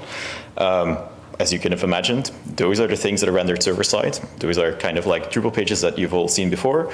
And yes, they're just two iframes. And yes, we thought about front performance because it's a single request that powers both of those previews. And as you may not have guessed, because that was a clear thing, but what you might not have guessed is that on the right-hand side, that very much looks like an entity form, right? But here's the thing, it's not actually rendered on the server. But it is also somewhat rendered on the server. So when that form gets shown on the page, what happens is that we actually ask the Drupal backend to tell us how that form is going to look like, because we still want to rely on the existing ecosystem. We still want to use Form API. We still want to use the field widgets. So everything you see here starts their life in the rendering process on the server, aka Drupal. So Drupal is going to give us something like this. This is some special markup that we are using. This is part of a new theme engine that is introduced in Experience Builder. This markup somewhat resembles Twig templates. you might notice there's something there that looks like the form element HTML.twig. There's something there that looks like the form element label, and finally an input. And we are mapping these to React components. So the semi-coupled theme engine, again, will give us markup that we are able to turn into React components on the front end. And why did we need to do this? Why didn't we just create an iframe just like we did it for the preview? It's because we wanted to make sure we can do real-time preview updates. So whatever you enter in the form that we are generating here will be shown and reflected in the preview real-time. We also have an undo-redo stack. So we are able to track atomic changes to the entire entity form that you are making, and we are able to undo, redo those changes and also auto-save them as you are making those changes. So that's why we needed this new system. So you all are engineers, or I'm guessing since you're attending Drupal Dev Days. And I bet you're thinking currently of the most complex content entity form that you've ever worked on. And you're probably wondering that thing that's not going to work in there. I hear confirmation of my hypothesis. But we got you. We are determined to definitely make sure by 1.0 that every core form element and every core field widget is going to work. Now, I say core specifically, not contrib and custom. We are committed to making that work as well. Made it work from day one. May require either no changes in many cases or minimal changes in some cases. But we are, of course, taking that into consideration. But we are starting with just the core field widgets, because what you see on the right-hand side there, it currently still looks very simple. It's only for the very few form elements that exist for a page content entity, which, as I mentioned before, has no structured data, it just has a title, some SEO stuff, a URL alias, and the component tree. So there's little in there, intentionally so, because it's supposed to be about that landing page. But at DrupalCon a month ago, in that content entity form, if we were to look at something else in a page content entity, then very few things were working, relatively speaking, and we're currently well on our way to 100% of the core field widgets working in the content entity form with end-to-end task coverage. So we're thinking about all of those crazy edge cases that we know exist out there. So I was talking about the page content entity type, and I just mentioned that there is a component tree there. That's the thing that you were seeing on the screen. Now we've been talking a lot about that rectangle on the right-hand side, if you will. It's the page data tab, which represents the entity form of the entity you're currently looking at. So let's shift to another rectangle on the screen. A landing page, that's supposed to be a kind of one-off thing where every landing page might look completely different, but even landing pages, of course, need to have some consistency between them. Typically, I would think about site-wide navigation. Every page, no matter whether it's a landing page or something else, needs some site-wide navigation. And so Drupal has a well-established mechanism for that I think probably everyone in the room has used, and that is theme regions, the block module, block plugins that are provided by the block module or other modules, and the block placement UI. Show of hands who's used the block placement UI, admin structure block. Really, not everyone? I'm surprised. Okay, but now keep your hands in the air and now drop them, unless, well, okay, that's not double negation. Hands up in the air if you like using the block placement UI. Okay, yeah, there we go. So that's the purpose, or that's the reason I'm talking about this. So Experience Builder allows you to say, for this particular theme, we're going to make Experience Builder take over theme regions. And that's why there is a page region config entity thing up there. And so the idea is that then you choose to opt in for a particular theme. You choose which regions you want to make editable inside of Experience Builder, because part of the problem with the block placement UI is that it surfaces every single theme region. That can be very easily very overwhelming, especially when a site chooses to not actually use some of those theme regions. So we allow that decision to be made up front. And maybe some of you noticed on the left-hand side that there were some green pieces of text that said header, content, and footer. Those are the different regions appearing inside of Experience Builder. So Basically, what that means is we're going to offer a much better experience to populate those theme regions. We're not going to make you use the block placement UI. We still are going to allow you to use those block plugins you had before. And actually, if you had blocks placed into theme regions before, we're going to bring those over into Experience Builder automatically. The difference is, though, that whereas the block module and the way that it allows you to populate each region, that was a list of block plugins. And so it's a sequence of things. And that is not the case anymore in Experience Builder. In Experience Builder, everything is a component tree, including everything inside of a region. So what that means is the thing that you're seeing up there in that rectangle, like I think every one of you is probably thinking, well, that's a menu block, styled in a particular way. But actually, in Experience Builder, like just looking at this visually, you wouldn't be able to say that with certainty. It could just as well be a 6-column component in which there is first a Drupal image, then there's 4 hard-coded links, and then there is a call to action kind of thing. There is no way to tell because it could be a tree of components. You can assemble whatever you like in each region. And so it's component trees that really are important here, even though visually you can't really tell.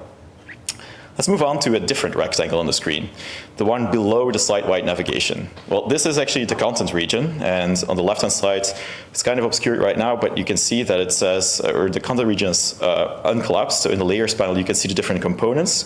And so the content region is kind of special. In the past, the content region was just like any other region, and with the block placement UI, you could place whatever the hell you wanted in there. We're choosing to make that simpler. We're choosing to not let you put anything in the content region. What we're doing is we're just exposing whatever the controller on a specific route is returning. That appears in the content region, the main content block from before. And that's it. You cannot customize it further.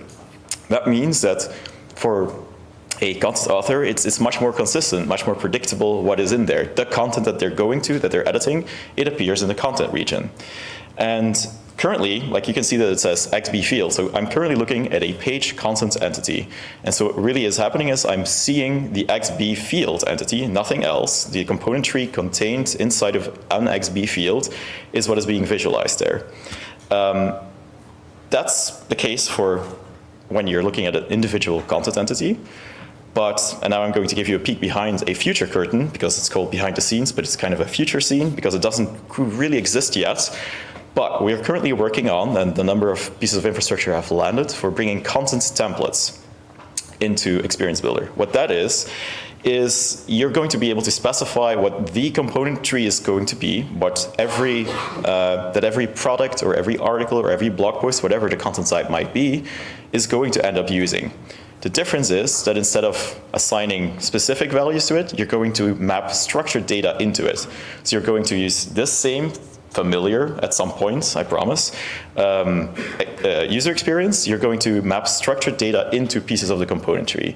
And then you're going to be able to see, as you navigate to different pages or different products, see the structured data of those pieces of content appear in there. So the reason I'm giving you that peek behind the curtain is we are thinking ahead with every piece of UI that we're building of the future things to come. Now, I mentioned the word component tree a number of times. What is that? Well, a component tree is really the fundamental concept that everything around Experience Builder is built upon, and that what the user interface is allowing to create.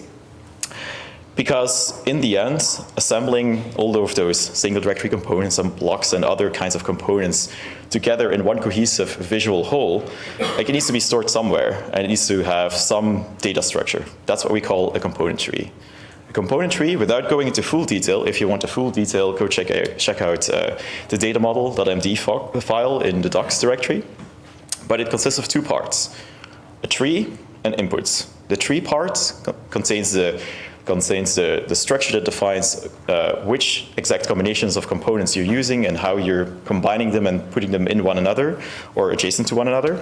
So it's purely structure. And then inputs defines what the inputs are for each individual component in that tree. For a block, that could be the settings for a block. For an SDC, it would be values for the individual props. And in the future, it could be other things. What is crucial here is that component trees are kind of complex on the server side. But as I mentioned before, we're going to keep the Drupalisms on the server side and keeping the front end simple. So that's what we're doing here. The client doesn't have any inkling of an idea what it takes to render such a component. That's the server side concern. The client only has to think about what the different components are that are available, what kind of inputs they need, whether they have slots or not, whether you can stack them on one another. And so the client can remain simple and can have a simple experience. So component trees, they contain components. Where do those come from? Well, we talked about a number of components already, and in Experience Builder, and this is the other really crucial thing, everything is a component. Blocks, we know that that's a thing, we know that that exists, but as far as Experience Builder is concerned, that's a term that doesn't ever appear. It doesn't exist at all. Because everything is supposed to be components so that it's mental model-wise very simple to combine the different components together. And where do components come from? Well, that's where component sources come in. And on the screen, you see the three that we currently have listed. Blocks, block plugins are made available as components. Single directory components, that's one that you probably all know as well. And then there's a third that Experience Builder adds, kind of like single directory components, but entirely in browser code components. And so essentially, component sources allow bringing in any kind of visible unit, if you will, that allows you to compose them together into something bigger. And so it's really a powerful abstraction that allows many future things to be added in the future. Currently, we're restricted to these three, but in the future, it will be possible to add more component sources. And an obvious one is because I think many of you have sites powered by Layout Builder, show of hands. Okay, and paragraphs. Okay, yeah, see, so all of you who raised your hands at least once, you've got a need for an upgrade path or a migration path. And so this is a piece of the infrastructure that will help you go from what you have today into Experience Builder. And we're intending to do it in a way that you're not going to have to go through a very painful and complex, probably, migration, but instead allow you to upgrade into Experience Builder. And lots of details to be determined. Like, this is talking about it in the abstract. We don't have concrete code for this yet. But you can imagine that, for example, for Layout Builder is powered by layout plugins. Layout plugins can just be another component source so that it allows you to transition that existing tree of things into Experience Builder. So lots of details to be determined still. Now, I talked about blocks in specific, so I'm going to show you the fact that Experience Builder has different libraries of components, and dynamic components is exactly where blocks appear. Dynamic because they contain logic. I just dragged in a views block, and note that I didn't see the word block anywhere. The block settings appear on the right-hand side. I changed the number of items per page, and it updated. And now I'm supposed to talk about single directory components. I'm a bit nervous because one of the people who created SDC is here. Pierre just walked in at the beginning of the session, so no pressure, huh? So I'm actually not sure how much details we need to go in here, because SDCs, they have been around for 2 years. So who here has does use SDCs? Okay, so not everyone. So the concept here is, so zoom out a bit of the word component that we have heard before. It's a bit of an overused term in software engineering. But single directory components is Drupal's answer to component-driven front-end architecture. It's a system that allows you to place some files in, well, you guessed, a single directory, and then it, as a component, gets exposed to your theming system, your render arrays, and other systems, in this case, Experience Builder. And the two most important files, I have an example up here. This is a simple card component. There is a component.yaml file that contains metadata about my component. And there is a twig file that controls the output of my component. And the most important parts of the component metadata are props and slots. In this case, I have props for allowing this card to receive a title. When I say receive, it's an input. It can receive it from a render array. It can receive it from another twig template, or in our case, you will see in Experience Builder from a component props form. So We also have a date for this simple card component that it can receive. And you can see how I mapped these metadata parts to different parts of the Twig template where we make use of them. And I also have a variant prop here that is really just changing a CSS class in the Twig template. Because of course you can also couple this with a CSS file and a JavaScript file, and that is a single directory component. But there is another very important part of SDCs, and that is a slot. You can also define slots. In this case, I want my simple card components to be able to receive its content in a slot, meaning that you can place other SDCs in it, or some other rendered content in your template in any other way. This is how we achieve composability. And just to give you a visual example of how this simple card component looks like, in Experience Builder, you just drag it onto the page, and then you can enter a title for it, which was a prop that I showed you before. You can select a date to be presented, which I also showed you before, and you can select a variant, which is controlling that CSS class, which is controlling the color of this very simple card component that I have.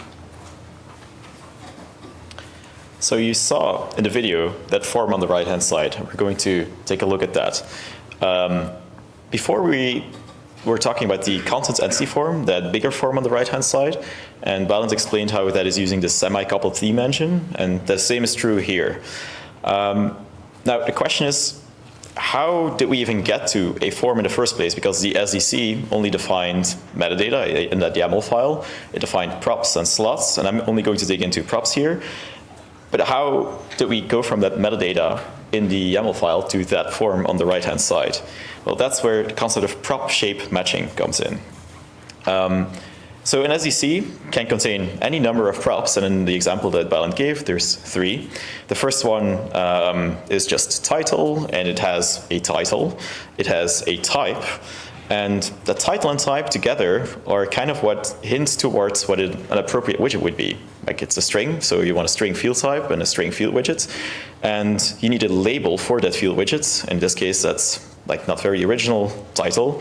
So title appears inside the field widget on the right-hand side. And the example value, so you can see that there is one example, it's called cart title.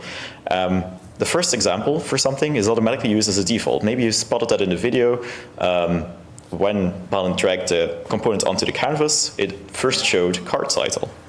And so all that metadata is pretty good use, if you will, but it's not quite that simple, because type string is very broad, but not every string is the same as another string. A string could be a URL, it could be a date, it could be freeform, it could be some obscure ISO standard. No matter what it is, in this case, it's constrained by that format. It's a date, so it should use a date field type and a date widget. I pressed the wrong button. And the third prop is variance, and here it's constrained by that enum. That enum lists an enumeration of possible values. And so each of those describes something about the kinds of inputs that are acceptable versus not, but we need to translate that to field types and widgets, because that's the other promise of Experience Builder, that we're trying to bring the entire ecosystem along and making it relevant still, and making sure that any investments, any work you've done on making awesome field widgets still is usable inside of Experience Builder. And so that's what's going on here. We're trying to distill from the JSON schema in an SDC metadata file from each of those props and those sub-JSON schemas, because this is looking at just the JSON schema for the variance prop. We're normalizing that and standardizing it and distilling it down to the essence, and that's what we call a prop shape. The shape of the prop regardless of irrelevant details, if you will. And so in the example of a type string and an enum, what we end up doing is we try to find the corresponding field type. In this case, it would be string list or list string, and then a widget that works for that field type, and ta-da, that's how we arrive at the thing on the right-hand side, a drop-down that lists the 2 possible values of the enum. Now, this is the simple, superficial explanation, if you will, because this actually goes further under the hood, and this is not visible anywhere yet in the Experience Builder UI today, but I mentioned content templates before. And for content templates, we need to make sure that we actually match against actual data that actually exists already. So we need to match against field instances, meaning base fields, bundle fields, configurable fields on individual content entity types and bundles of content entity types, to find the things that actually match that shape. And that is also prop shape matching. So it's really not just given some kind of shape, selecting a field type and then generating it. It's also finding existing instances to offer those to be put into and present using an SEC. So what you can imagine probably is that not every single shape is going to be supported or not supported out of the gate. All the primitive types are covered, very common ones like URLs and string enums, surprisingly common, or maybe not surprisingly. In SECs, it's very common to see those. What isn't yet supported is type array, which kind of is JSON schema speak for multi-value things, so multiple strings or multiple integers, that kind of thing. Object support is not there, but that kind of like is going to be a tricky, somewhat open question, because with JSON schema you can define insanely complicated, super deep object shapes. Does it really make sense to offer corresponding field widgets on the right-hand side? Probably not. But so prop shape matching is what is powering all this, and the most common additional shapes, if you will, that are somewhat more complex are also explicitly supported. Image is perhaps the most notable one. It can be matched against both an image field and image widgets, or media library, or I should say entity reference fields to a media entity constrained to just images. That is working as well. But so there's different choices you could make, because maybe you on your side don't want to use media library, or maybe you don't want to use a date widget or Drupal core's default date widget. Maybe you want to use a different date widget. It is possible to choose to override the choices that Experience Builder makes by default. So given that prop shapes, like not every prop shape maybe has a corresponding field type and widget,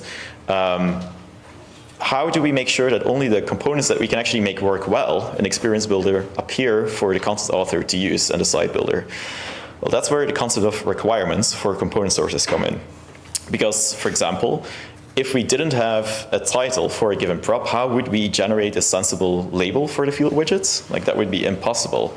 And for each prop in an SEC that is marked as required, that means that the SEC absolutely, or declares at least, that it needs it in order for it to be able to render at all. If there isn't an initial value, then how could Experience Builder generate a preview, which you maybe saw when Valent was hovering over the left-hand side and like looking at what each component looks like? That preview, it needs the necessary inputs for that preview to be generated. And so depending on the component source and the characteristics of the component source, different requirements may be imposed.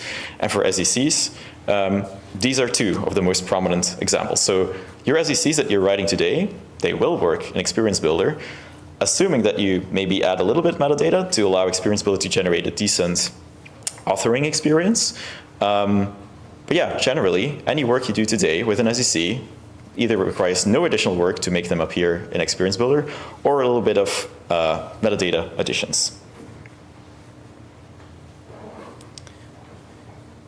And so, I was talking about component sources before, and I was just talking about requirements. So the question is, where can you find all your components?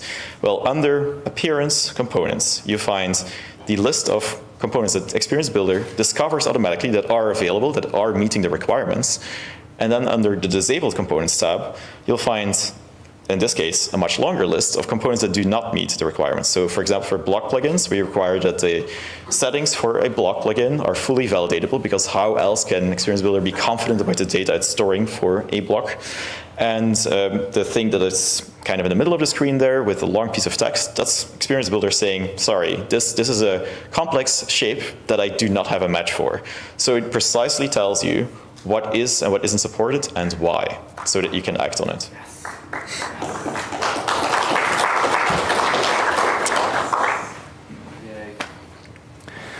So the one thing we didn't cover about this sample card component that I showed you before is the slot and how that looks on the UI.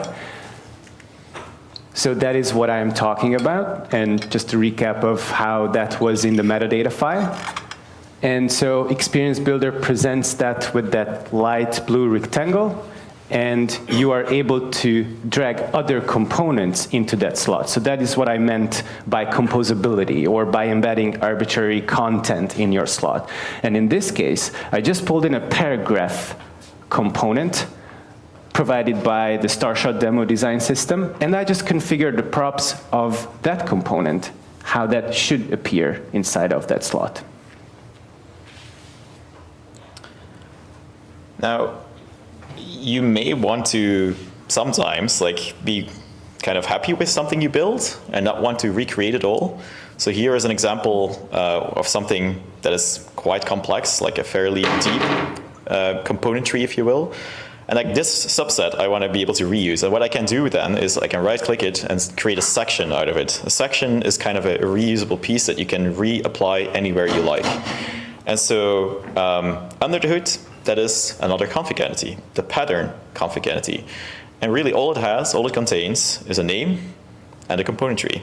And it allows you to reuse that anywhere. So here you can see dragging in that same subtree into some other place and have it be ready to use and look exactly the same and be customizable again because it's not tied back to the original. So it's kind of like recipes in the sense that you apply it and then there is no further connection. It's a starting point, an insertable starting point. So we've introduced the component sources, and we have covered two so far. So we covered blocks and SDCs, and it is time to JavaScript. And so the third component source was written on the screen when Wim was explaining how all that works as in-browser code components. They are written in JavaScript. So that is a very new way of creating front-end components in Drupal. And before we jump into that, here is my simple card component again on the left, written in Twig. And on the right, you see how it would look like as if it was implemented in React. So I just wanted to show you that quick comparison just to give you an idea of how that looks. And of course, in case of SDCs, we all know how to create those. You create those files in a single directory, but they are in your file system and they are meant to be created by developers. And we might be changing that a bit with JavaScript components. Of course, the target audience is still mostly developers, but maybe some other people would like to play with JavaScript code, which these days you can easily get from LLMs. And so we took a different approach with JavaScript components. We implemented them in the browser, meaning that the primary way is for you to use an in-browser code editor that is embedded in Experience Builder. And here's a demo for how that looks. So you can start by creating a new component, and I just named it Simple Card, and I am now pasting that React code that I just showed you on a previous slide. There is some global CSS that I can define with some CSS variables, and there's CSS written specifically for this component. And then I get a live preview in the browser. So this is done using WebAssembly. We are actually compiling React code in the browser using WebAssembly. There's a live preview there. And what you see now is the UI for you to create something like the component.yaml file. So you can define your props. You can define what is required. You can define the enum options, for example, here. And you can set the example values. Example values, we mentioned that they are very important for Experience Builder because we need to know how to render your component from the get-go. And of course, you can also define slots. And here, because it's arbitrary content in the code editor, you can just enter any HTML and get a preview of how that looks. Now, I wanted to show you a bit more complex example. Here, I'm just adding a container just as a preparation for something that's coming. And this is a pricing table component that I created. And here, you will see that I am going to the global CSS, and I'm going to change that to become Tailwind CSS config. So Tailwind CSS is supported in Experience Builder in the in-browser code editor for code components. And for Tailwind CSS version 4, the configuration format is CSS variables. So we just reuse the global CSS as our theme directive for Tailwind and change that. And here you see a highly interactive component that users can use. And I defined a lot of props which will become available for customizing this pricing table to your needs. And once you're done, you just add it to your components, which means it shows up in your library and it is ready to be used right away in the browser. You didn't have to do anything else, and you can just drag it on to your content. And here you can see I exposed a slot for its heading area, and I just dragged in another component for its heading. That component is from the Starshot demo design system. It's the heading component, and I'm just defining its props here. And then I will finally get a preview of it. And my favorite detail here is that, so that component, the pricing table, was implemented in React in the browser. I just dragged it on, and then I used an SDC in one of its slots. So we just mixed and matched React and SDC twig from Drupal. So to recap everything about code components. Currently, we support Preact, and we alias React to Preact. So what that means is Preact is a lightweight drop-in replacement of React. That's a nice frame of reference for it. It's 3 kilobytes in total. It doesn't contain all the advanced features of React that you probably don't need for these types of components, like the shadow DOM and many other features in React. So we just render everything using Preact's compatibility layer in case we have to, if someone is importing a package from React, so we're able to alias that. So I was able to tell you it's React, it's kind of sort of true, and it will just work through Preact's compatibility layer. And the way we made that happen on the front end is we used code from a framework called Astro. Astro has this concept of Astro Islands, and it has code to hydrate those components in your browser. So we use this Astro Island hydration technique to get these components onto your page. We create the necessary files for the hydration, we create the necessary markup, and everything ends up in your browser that way. But because we rely on Astro, Astro is famous of being able to handle many frameworks. We will be able to add support for other frameworks as well. Because of course, the minute we introduced this in React, people started asking, but can you do Vue? Can you do Svelte and others? And the answer is yes, in the future, this is all possible. So the architecture allows it. So CSS support. We did add Tailwind CSS version 4. I mentioned that. That's happening in the browser, the entire Tailwind compilation. And no, it's not using the Tailwind CDN version, the Play version. This is actual proper Tailwind compilation in the browser, which means that your markup is getting explored by Tailwind, and we only generate the classes that you need there. But besides Tailwind, which of course is optional, you don't have to use it. If you write regular CSS, we still do some transpiling of that CSS to make life easier for you. So there is auto prefixing built in, and you can also use more modern syntax, and we syntax lower it for browser compatibility. So CSS support is already there. There is some work left to do in case you give this a try today.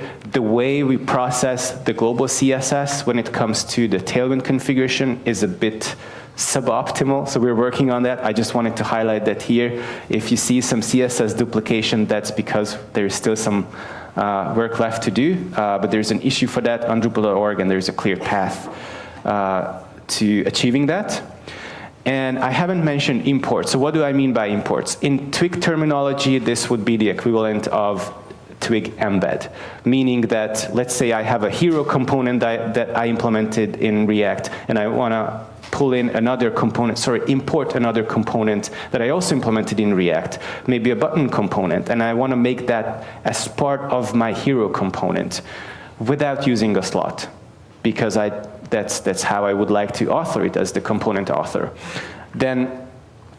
Then we are talking about first-party imports in this case, and we have just made really good progress this week on it. First-party imports are coming, so you will be able to import other code components inside your code components, and we have plans for making third-party imports happen, potentially via CDNs, things like esm.sh using direct URL imports, you would be able to import packages from NPM. Or maybe in the future, we will allow modules to ship their own dependencies, their own packages, which they want the code components to import. So there are plans to make all of that happen. But maybe one of the most interesting parts for the developer audience is, okay, but what if you don't want to use the in-browser code editor because you just want to use your own development environment and you want to write your components in whatever JS framework you want, and you want to make sure that you bundle it, you compile it, you take care of everything, but you want to be able to use it in Experience Builder. So there is a CLI tool coming very soon that will allow you to import these components into your Drupal instance, because in Drupal, they actually exist as config entities. So with this CLI tool, you will be able to create the config entities, to expose them to Experience Builder, and then you can work with them from that on. So another concept I wanted to talk to you about is how to extend the UI of Experience Builder. So we have a very experimental API to do that, to change how things work within Experience Builder, to add to the UI, to work with the content that you currently have. And I think it's telling that you need to enable an XB_dev mode module to make that available. And then there is a test extension that is really just a demonstration of what is possible when you enable that. And I have a short demo of that. So once you enable the XB_dev mode module, you get this extensions widget appearing. And then an extension can be open, can provide UI to be presented in this model. And really this demo extension, what it does, it has access to your layout, so the content that's currently laid out on your page, and it is able to focus one of those items, or delete them, add to them, do all sorts of things. So this is all demonstrated by this module. And the way we made this happen is really exposing a very low-level API, exposing an API that the XB React app itself uses. So if you're familiar with React, you might have heard of the library called Redux. So Redux is a state management solution for React, and state management is a fancy word of describing data that lives in your browser, that describes how your UI is supposed to present content, present data currently. So for example, the user makes some choices in your app, selects a tab, selects a component. We store all of these in the Redux store. And Redux has this state where other apps, including the Experience Builder app, can subscribe to and get access to that data. So this way you get access to what's currently visible in your content, which component is being currently selected. You can update its inputs. You can do all sorts of actions. And really the high-level overview of Redux is that you have everything stored in this state, and you can dispatch actions. So the actions are also available to you. An action would be, for example, add this component to the layout. And then within the Redux store, we have reducers, which again is a fancy word for pure functions that can just deal with an action payload and mutate the state. And all of this is probably not going to be that important in the long-term future, because we will expose more purpose-made, more targeted APIs to do things with Experience Builder. But this is where we started, because we already wanted to explore how extensions can be built, or what extensions even wants to do with Experience Builder. You might have seen in the Dries note, there is already an AI extension. Jamie made a video about it. An AI extension for generating code for an in-browser code component. So that was done using this API. So again, this is very experimental. It's not a stable API. It is going to change, but it is there if you want to give it a try. And with that, we are ready for a recap. Yep. So the concepts that we covered are essentially covered by these 8 squares. but I'm going to go over them to like connect things a little bit more for you. So the page content entity type is a new content entity type with no structured data. It actually is impossible to add new fields to it, and intentionally so, because it's supposed to be used only for landing pages, so only title, URL alias, some SEO stuff, and a component tree. Entity forms. They're still the same, but they're rendered completely differently to allow for that undo integration and so on that Balint covered. Global regions. It's the term that we use in Experience Builder's UI, but it's really just theme regions, but restricted to those that you opt into, that you want to expose. And a global region stores its data in a page region config entity, and it's a first kind of component tree. Actually, the very first one was on the page entity type. There, too, is a component tree. The page entity type actually uses an XB field for storing that component tree. So the XB field type is the only way to store a component tree inside of content. Everything else is component trees stored in config. We have multiple types of component sources, and SDCs are the most prominent one there, but blocks is another example. But in order to make SDCs and in-browser code components actually have an authoring experience, meaning widgets to get stuff in there, to put data into the props, we have the concept of prop shape matching. What you've seen today is the use of kind of conjured out of thin air fields that are stored in that component tree. But in the future, once we have content templates, which is not on there, but it's coming, that will actually store just kind of descriptions that say it's supposed to come from this field or even this value in the field of that content entity type. So prop matching, prop shape matching, is how we allow you to not have to worry about it as a front developer while creating SDCs and in-browser code components. Now, a bunch of times I've mentioned config entities, and page regions are one of them. Patterns are another. That's the sections concept in the UI. But there's also JavaScript components, and that's actually the thing underneath in-browser code components. That's how they can exist, how they can be stored. And crucial is how they can be shared. Because that's a thing that is not on these slides and not mentioned anywhere else before. But remember that listing where you could see all of the enabled components and the disabled components? Every enabled component actually also has a config entity. It's a components config entity. And that's the way that we are able to track whether all of the dependencies of that, for example, SDC-powered SDC-powered components actually still exist. So ensuring that the module providing the SDC, the module providing the field type for the first prop, the module providing the widget for the second prop, like making sure that all of those things are actually present, that is tracked through config dependencies, so that when you deploy, say, a content template and a page region that depend on various kinds of components, whether block or SDC, and they themselves and use field types and widgets, that all of those things are actually present when you deploy to a new site. So that's how we guarantee robustness, and we use config validation to ensure it really all is well connected and correct.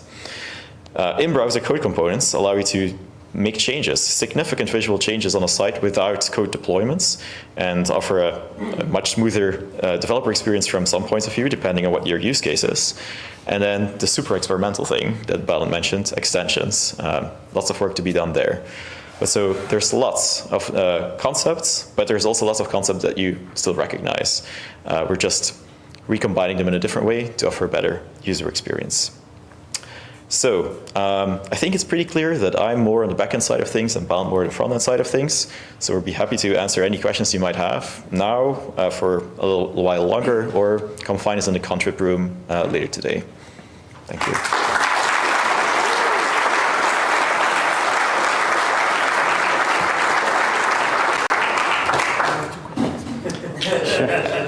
Anybody wants to ask some questions except Gabor? Gabor has a ton of questions, it seems. So this looks great. I want to start using it yesterday. How can I get onto Experience Builder? How can I move my site to Experience Builder? You can play with it, but you cannot start using it yet unless you really like losing data and lots of PC breaks. So you got to be patient while we are working our asses off to make this an actual full, stable reality. There is an initiative for migration, migrating from layout builder and paragraphs. It's led by Kristen Paul. She is very happy to hear about any ideas regarding DX, UX of how to make this happen. And until then, the best way to play with Experience Builder is via a GitHub repository, which we should have linked on one of the slides, but we didn't. So I will send it into the Dev Days channel. That works. Hey, this is fun. I was excited to see this entity fields being rendered as these sort of, in the theme as these custom elements. But really curious, how are you saving the data back? Is that through a custom API? Or how do you get the entity data saved on the back end? So that actually is still using the entity form controller under the hood. So it's really executing for the content entity form. It really is using all of the same form API stuff and all of that same logic, because re-implementing all of that would not be possible to like make automatically work. Oh wow, okay, so you're just like posting form data. Yeah, yes. For the content entity form, it is that simple. Like we discovered some scary things in Form API along the way, but really, yeah, really, it required only a few core committers to figure out how to actually make it work, and it was Lee who figured out the last bit of it 2 days ago. Hi, this is amazing. Like, actually, like, just to the whole team, like, you've done a fantastic amount of work in such a short period of time, so just congratulations to everybody on this. Yeah. Okay, praise is over, now I have a real question.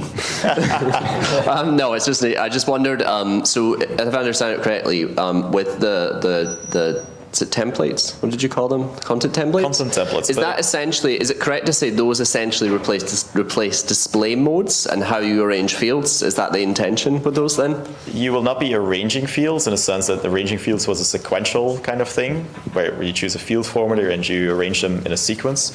Here you would be mapping them into the component tree. But yes, it will be the successor to entity view displays. Yes. Yeah, cool.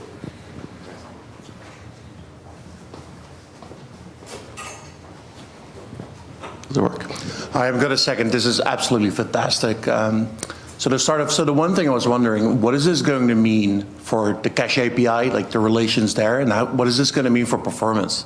If everything's going to be rendered client side, or a lot of it? So are you asking about the rendering inside Experience Builder UI, or are you asking about not necessarily, as an right? end Like user? so things are rendered on the client side, but what is this going to mean for performance, right? Like what's the cache API inside Drupal still going to play a role in anything here? It's a good question, and actually just I think last week I discovered / realized, or actually I think it was Catch, core committer Catch, who pointed out that the way that we are currently rendering block plugins through the Experience Builder block component source, that we're actually kind of forgetting about the whole lazy builder work that we did many years ago to allow for deferred rendering and big pipe integration and so on. So we need to fix that. But that is not going to go away. Like, that's still going to work as is. But if you're referring to in-browser code components, then yes, those are going to be rendered client-side. But that doesn't mean that cacheability concerns are completely gone. Right, so not all of these components are going to be rendered client-side. That's not all, no. Okay. Yeah, block plugin, we didn't figure out how to make PHP run on the client side, magically executing block plugins. Right, so you're going to like get cached snippets specifically for React, and then it's essentially going to be the same, I think, as any other rendering. It's just going to be an Astro Island, and yes, correct. It's really just a markup of that Astro Island that we will cache in Drupal. But I should say that we are aware of the potential downsides of rendering those components only in the browser, and because of that, we have plans to introduce fundamental support for server-side rendering, which means, because it's JavaScript, it means that it will require Node.js on the server. It's going to be optional, but the fundamental support to achieve that will be there, and that will address the concerns of rendering in the browser, because then we can just pre-render everything on the server. So right there. But so the cacheability aspects, those, like, everything can Still continue to work the same way. It's just that some like when you have a lot of JavaScript components, sorry, in-browser code components, when they are going to be served with some markup, but then also some JavaScript that gets loaded, and then the actual rendering happens client-side, yes. But that doesn't mean that there's more server load necessarily, because that's still, like, much of it can be coming from page cache and dynamic page cache. Good. Well, that answered my question. Thanks. Cool.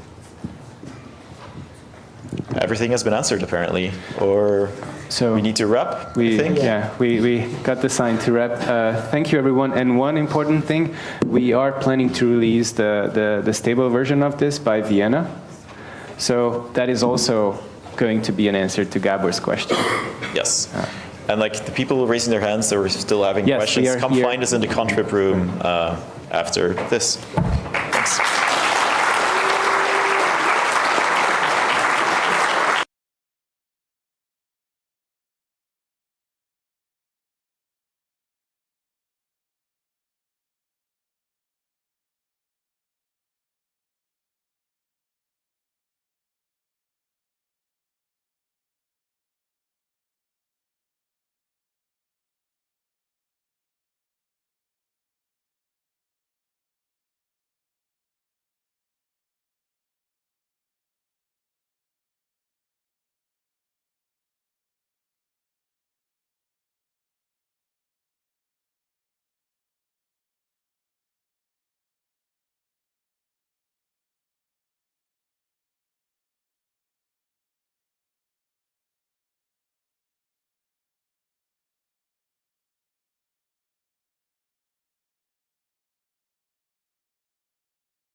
We talk about the past and, of course, about the present and the near future. I'm Pierre. I'm part of the USU team. We are a team specialized in implementing design system into Drupal. I provide services with my company, Beiris.eu, and I am the co-maintainer of Edison Core. Oh, no! I'm the provisional front-end framework manager in Core since yesterday. I need to get used of this new title. Let's go back in the past. What is display building? Display building is something we are always talking about, but we are only we don't define it so much. We are building a display, so we are generating markup. Markup displayed on the page, but also on the header with assets. It's declarative. If you are generating your markup from the code, from the PHP, you are not doing display building. You need to make it declarative and to store it in content or in config. And because it's declarative, it's editable from admin UI. We have tools called the display builders, which allow us, the agencies, the site builders, but also our clients, the contributors, to edit and to build the display.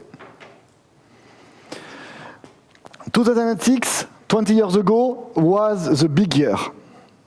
First, because it was my first year for Drupal, and maybe I sparkled something here. And it was also the year of CCK 1.0. Who was there in 2006? Okay, so for content display, CCK was a big thing. It was the ancestor of the field API, and it came with field formatter. That means for the first time in Drupal, you can do content modeling, and you can also do the display building of your content model. It was crazy. Then we got CCK2 and Display Suite. Display Suite was the big things too, because it was bringing blocks and layout to the content display, as we already have with Layout Builder. Then we got Panelizer, which is doing kind of Display Suite and field groups. Content display was pretty full featured in 2012.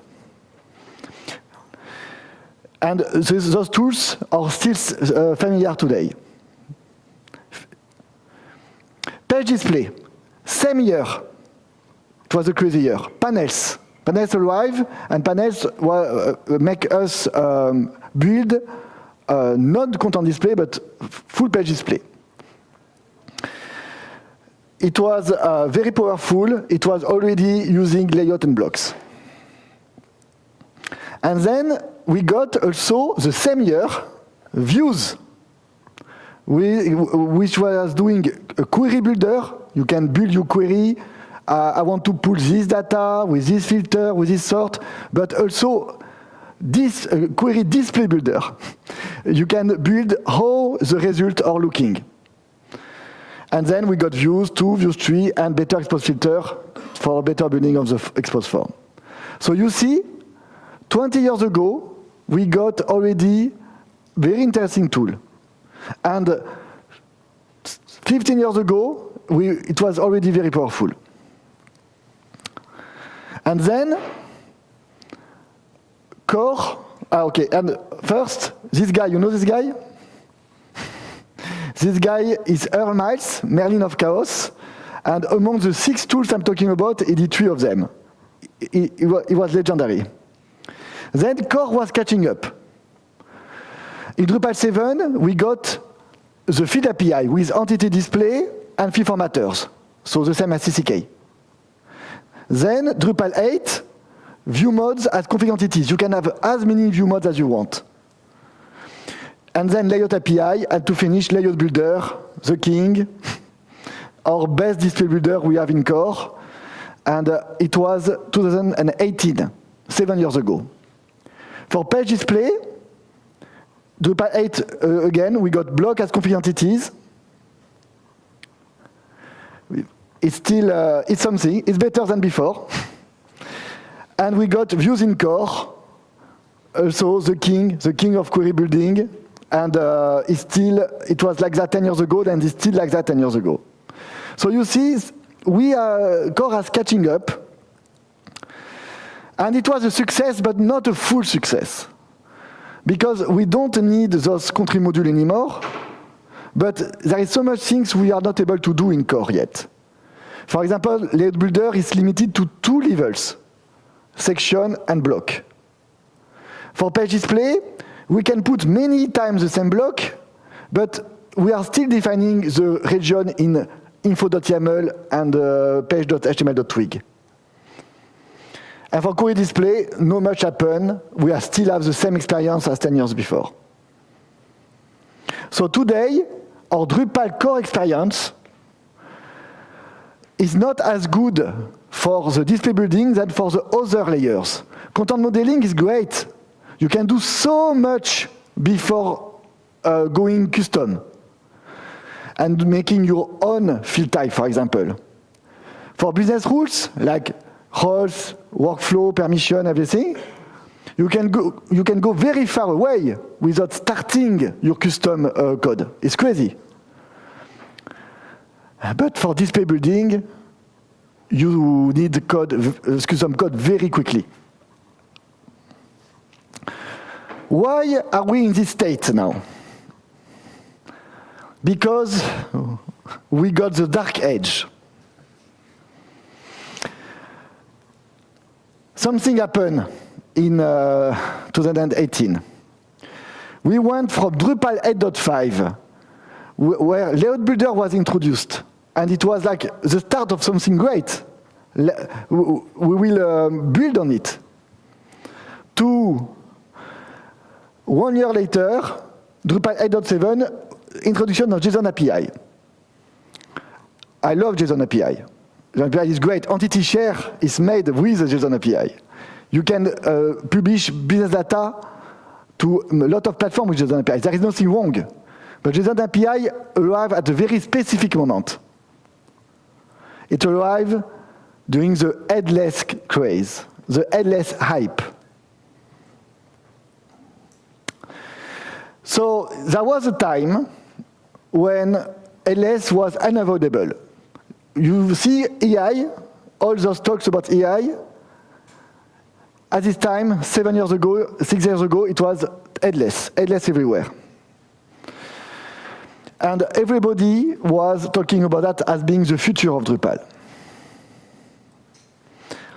And it was a bit oversold, according to me. First, we were sold flexibility and decoupling. You see, if you do headless, you will be able to decouple your application between UI logic and business logic. Is it true? All the headless projects I've seen have business logic into the browser's part, into the JavaScript code. Why? Because we are sending to the browser business data. JSON API is sending business objects, articles, product, fields, user. So we need to process this business data with business logic into the browser. Okay, so it doesn't work. But it will be easier to maintain, no? We have 2 apps with, you can make one app evolving without breaking the other one because we have like an interface and a contract. Yes, but the front-end app became very, very heavy. Maybe I'm unlucky. Maybe I got only bad experiences, but it was very, very heavy, very, very bloated.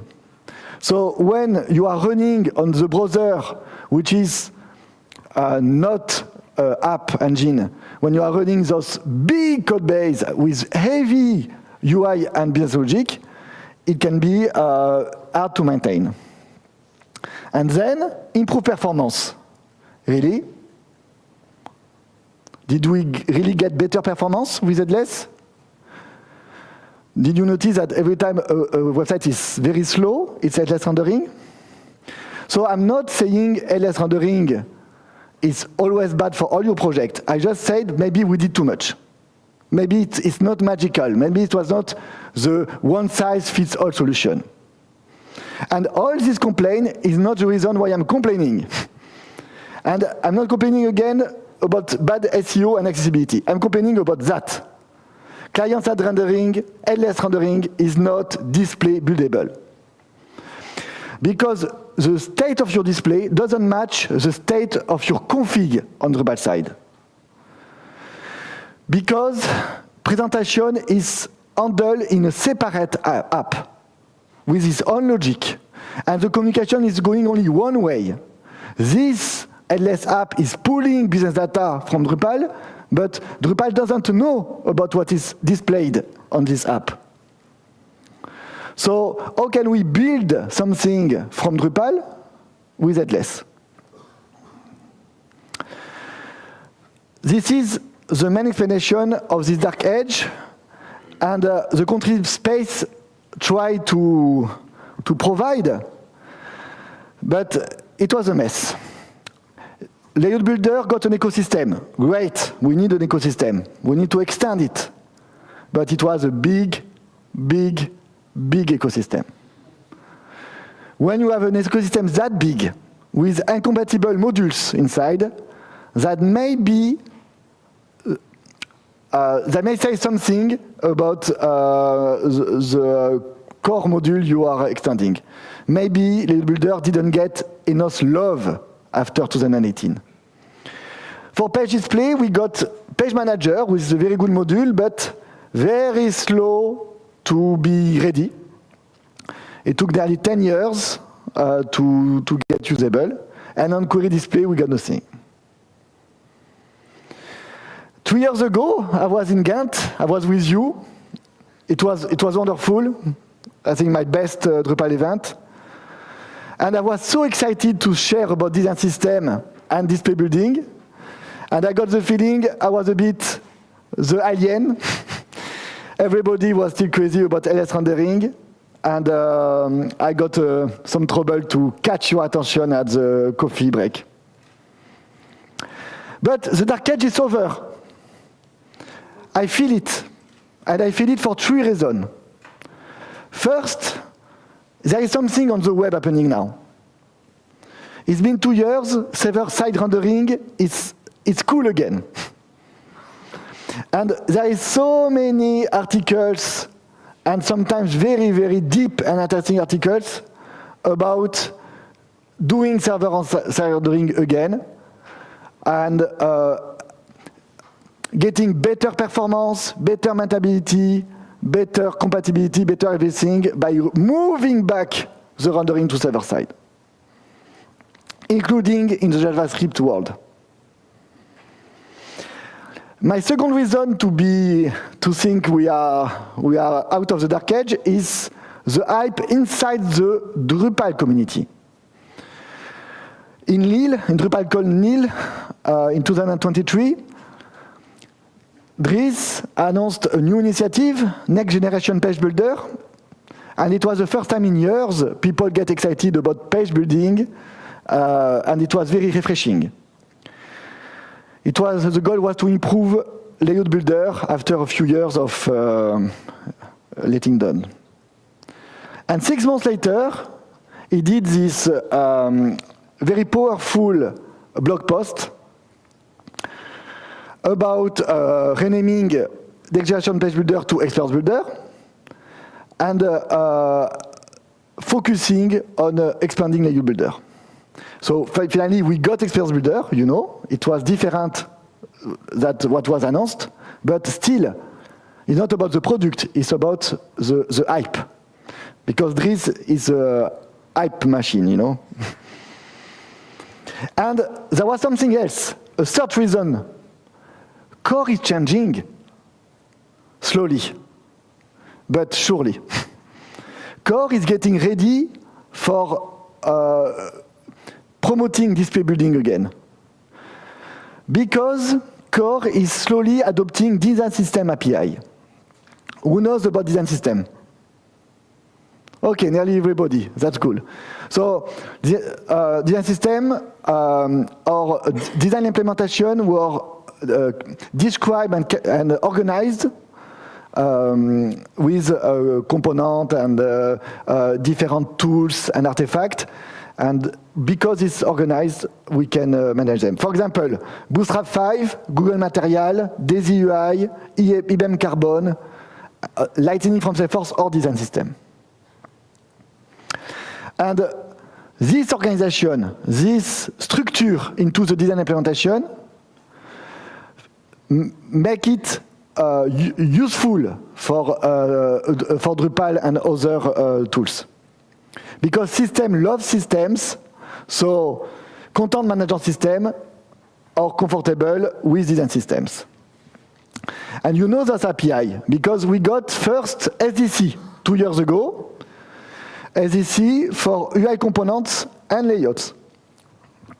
So it's what we say, we say to the front developer, you need to add a YAML file to describe the UI you're implementing, the component you're implementing, and we will be able to use it.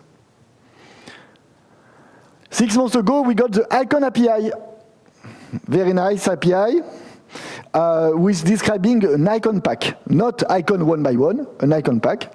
So the front developer, when he's adding icon to the design implementation, he can add description of the packs, and then Drupal can load the description and work with it. And now we are working on a new API for style utilities and helpers, and we hope to land it in a few months. And more will come. It's the 3 biggest, but more will come. So now, part of the web design system, we are soon to have half of the design system we can implement in Drupal. So are we good? Is it the end of the dark age? We have a server-side renaissance. The web is ready again. Dries is hyping up display building with its initiative. And Core is adopting tools we need to do great display building. No, we are not. We are not. Because we have a gap here. If the front developer is adding the expecting YAML file for the design system definition, Drupal will load plugins. But the display builders in Drupal, they need other plugins. They are not leveraging components, icon pack, or styles. They are leveraging block, layout, and field formatters. So this gap needs to be filled. There is a team, UI Suite team, the best, who are filling the gap. Good. So it's already done in country space. UI pattern module is transforming component plugin into block, field formatter, view rows, view styles, and layout plugin. UI icon module is transforming icon packs plugins and each of the icons into field type, field formatter, CK editor 5, and so on and so on. And the UI styles module is transforming the styles plugins into not plugins, but alteration of plugin output for views, layout builder, CK editor 5, and paragraph behavior, for example. So here I can see my Bootstrap card and button used as layout and block into layout builder.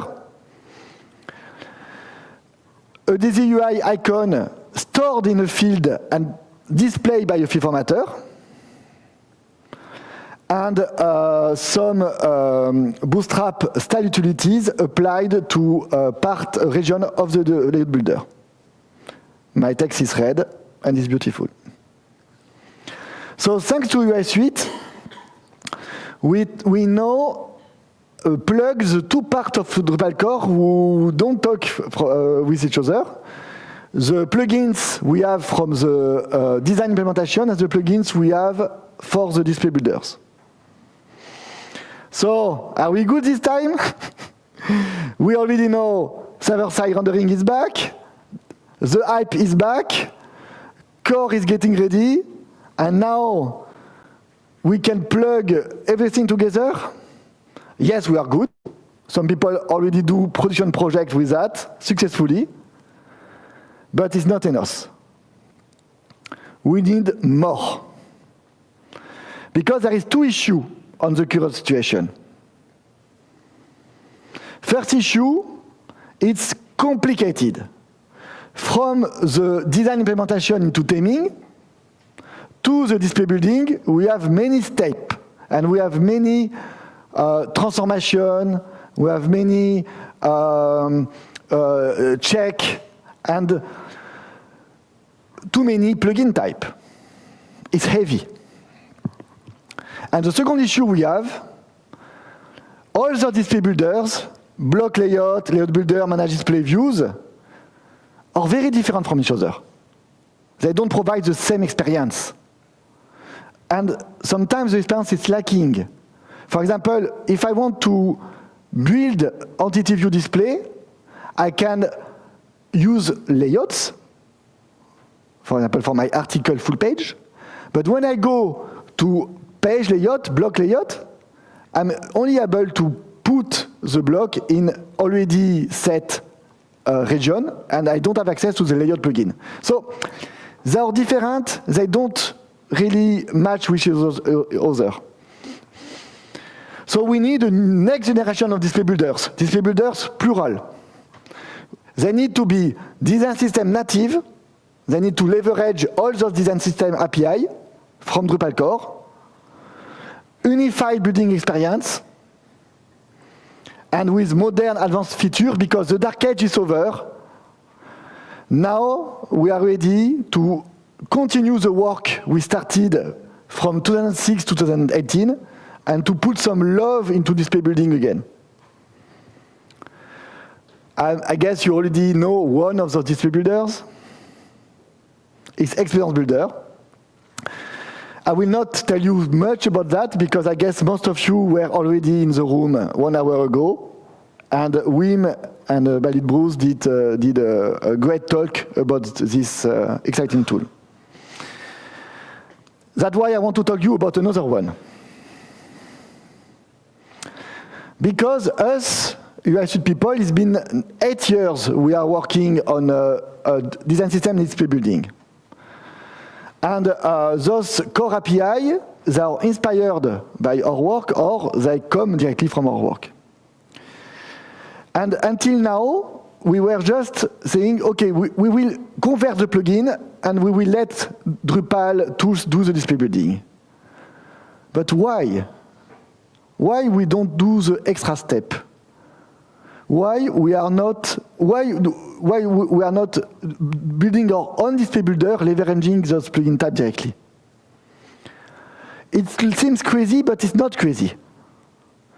Because when you think about a display builder, you think about UI. Oh, yeah, I need to drag, I need to drop, I need a contextual panel, I need interactive button, all the UI. And the UI and the UX are very important for such a tool, and a tool you expose to contributor, so it's very important.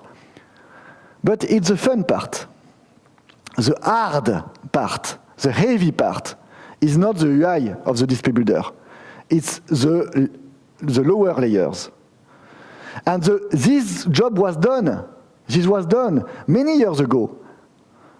We have already a powerful and expressive data model, the component tree, to use the same word as Wim.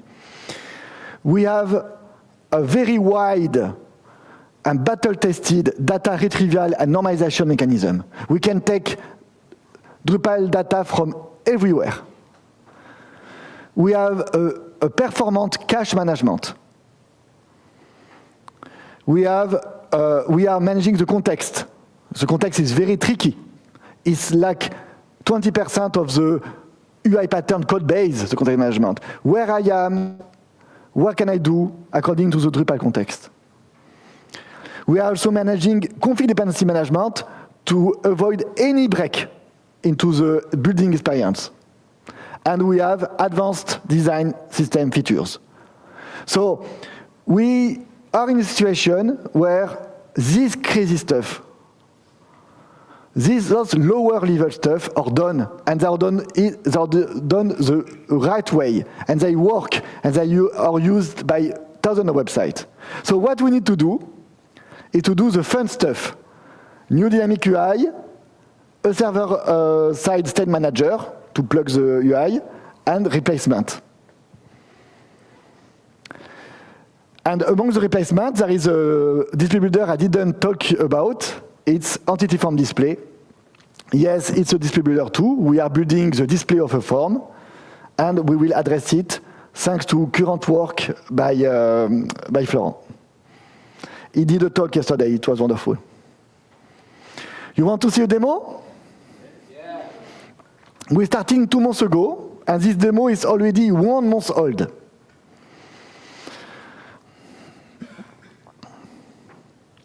So, I can't do a full when I'm here. Okay. Let's try again.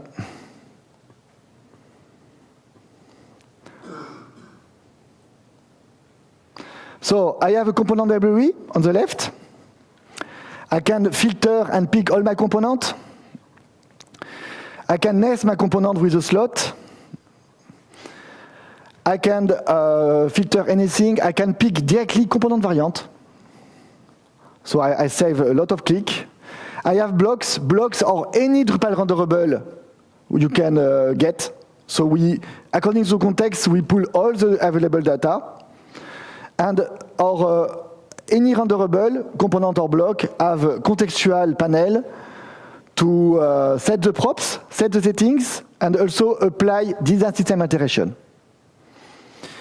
Here it's a context-free, so I don't have access to the to any Drupal entity, but I'm able to put some token anyway. We have a preview system directly using the render API, and everything is reactive, and everything is live updated. It was fast, it was short, but you have to understand that all this is already working after only, at this time, I don't know, 20 days of work at this time. 20 days of work. And today, we are covering a lot. Sorry. It's not the, I don't know why I changed my slide. Let's go back. Today, we are covering a lot. We are covering entity view display override. We are covering page layout, the full page layout. That means we are totally replacing the block layout page. We are covering views. We are replacing the display builder of views. So your view are only query building. It's very refreshing. And soon, we will also cover entity form display. And we did all this demo in 20 days, and now we have way more, a lot of feature in only 50 days. Why are we so efficient? Because first, we are a small team of Drupal professionals. We are working for our client, and these tools are built from 8 years of experience, doing display building and design system for 8 years, every day. And we maintain the reference modules for design system implementation in Drupal Contrib. So we are very focused on the needs of the agencies. Also, as I told you, we have a mature engine. Mature doesn't mean old. For example, most of the code base is only 1 year old. But it's strong of 8 years of expertise. And all the performance issues, all the stability issues, all the features issues, they are already tested by thousands of websites. When we will introduce the display builder I'll show you, you will just get a new fancy UI, comfortable UI. Everything complicated, everything risky, your data, for example, is already under heavy test by thousands of websites because we use the UI pattern, UI styles, and UI skin engine. Also, we don't ask you to do any change to your code. All your custom code, PHP and SDC, will be compatible. We were very efficient to do that, also because we adopt a light, modern, and pragmatic approach. There was no JavaScript in the demo. There was no JavaScript. Everything was rendered by the renderer service of Drupal, but everything is updating live. Everything is snappy. You can do any change, it will be reported to all the interactive elements in 150 milliseconds. It's faster than you can see. Why? Because we have a very efficient code base, and we are using HTMX. That means everything is rendered on server side, and we are only sending the little snippet of HTML to be replaced. Also, we are using web components for our own UI in order to not bleed and to be compatible with so much existing design. All this is smaller than Layout Builder. That means if you install this module, when it will be available, the code base will be smaller than Layout Builder, but it will do 10 times more than Layout Builder. And it's just a normal module. We don't want to change everything. It's a normal module with where 80% of the logic are in a single plugin type. Plugin you can add, you can alter anything, you can extend anything. It's a small code base and a light overload. Okay. For example, this is our plugin attribute format. And it's an example of our config entity because you can build yourself your builder. And you can extend it. At the end, we want our builder to be built with our builder. It will be great.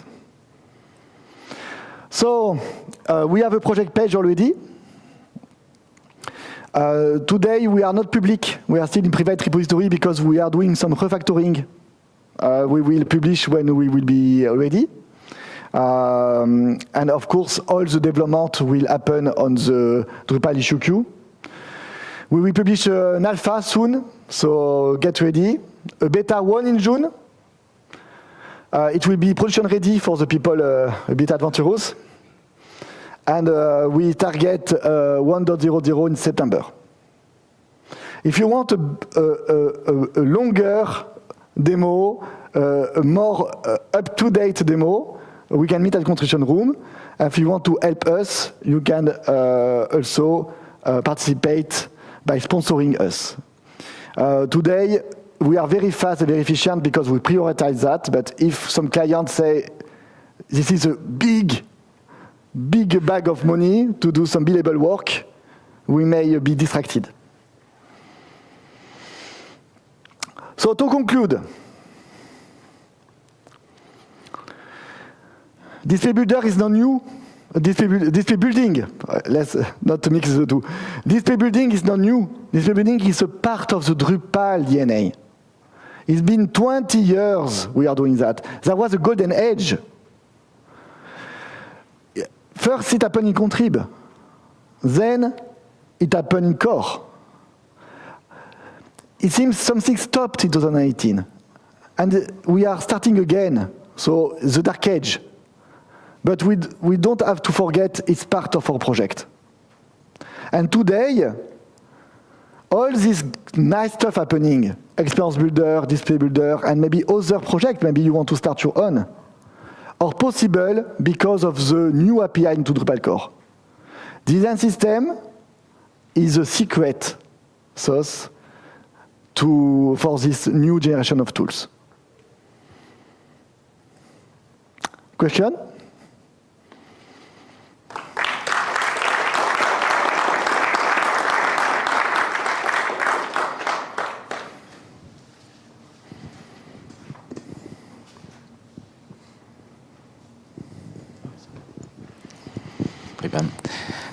Thanks, Pierre. I knew the speech because in the UI team too. About maybe not rolling, about the headless. Do you think this low-level APIs in core will also benefit from for people who still do headless? I think so. My biggest complaint about headless, it's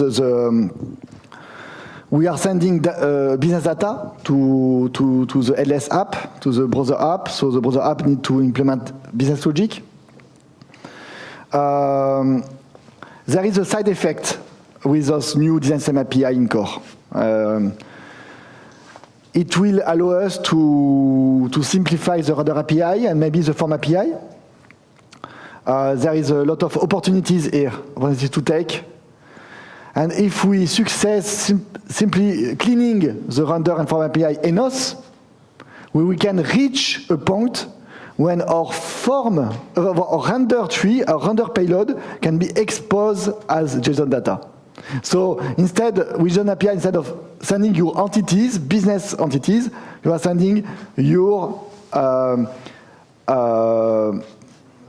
render tree, and then your LS app will be able to transform this to this own format.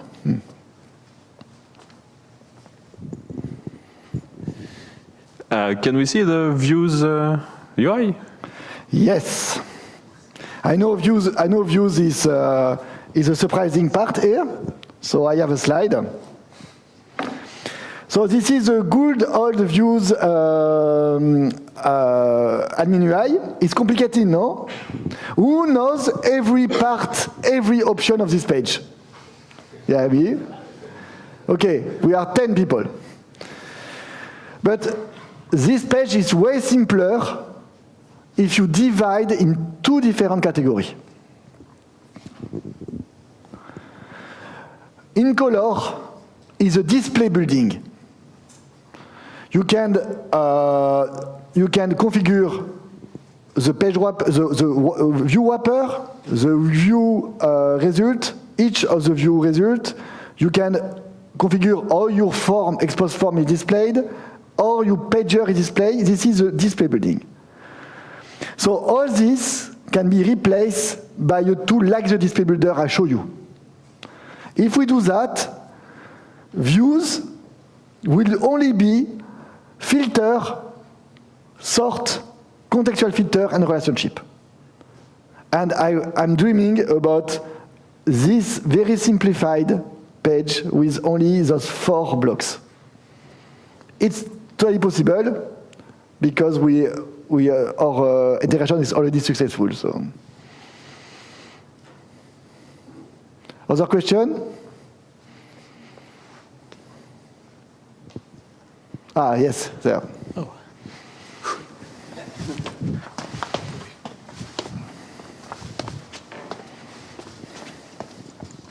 Yeah.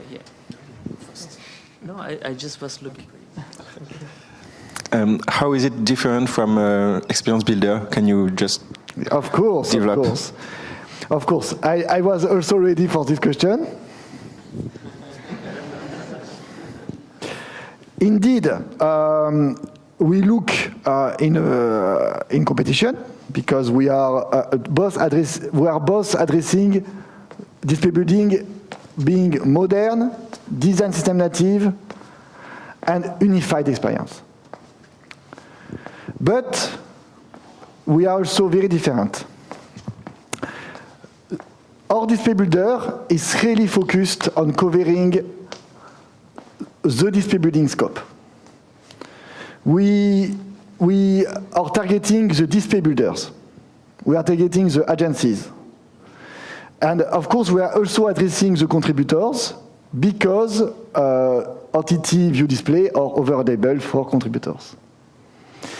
But our goal is to go as far as we can as modernizing the display building experience. Experience Builder, they are targeting also a very ambitious scope, but it's more a vertical one. They are targeting personas.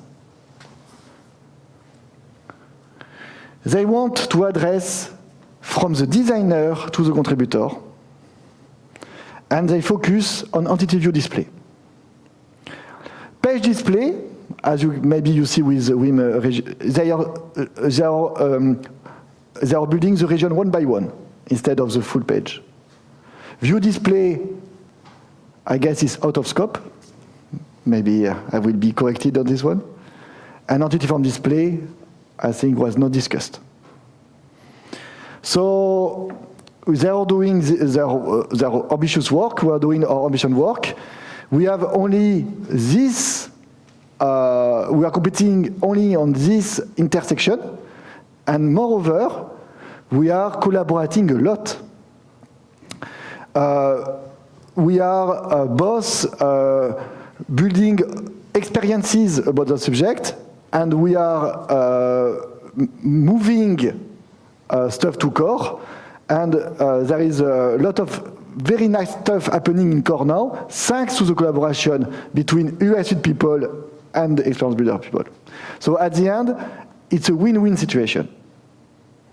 I hope the two tools will be successful, and I hope, because we are not targeting exactly the same audience, I hope the two tools will be used and sometimes in the same project, if they are compatible. Is it clear?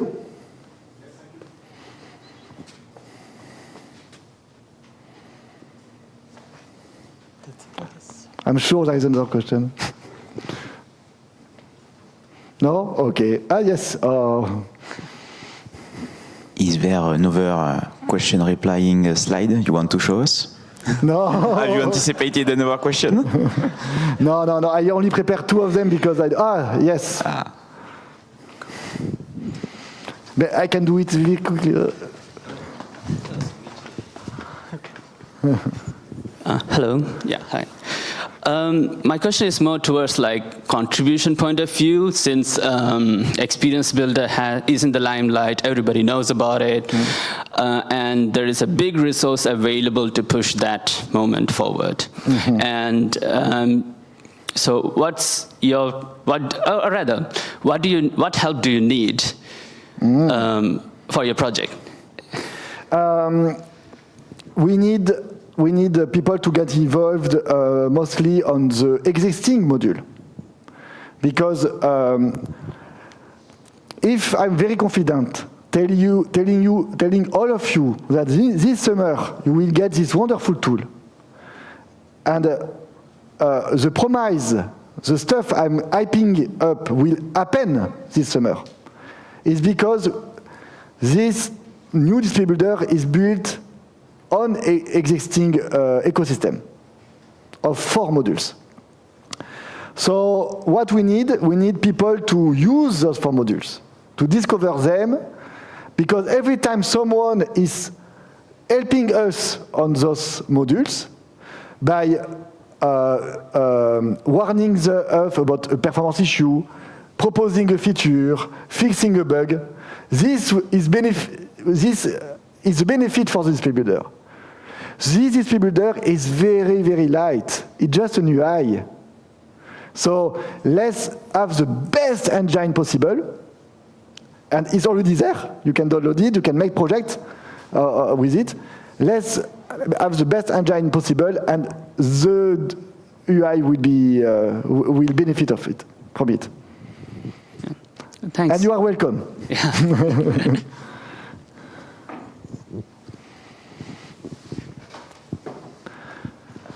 Okay, thank you.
1, 2, 1, 2. Echo, echo.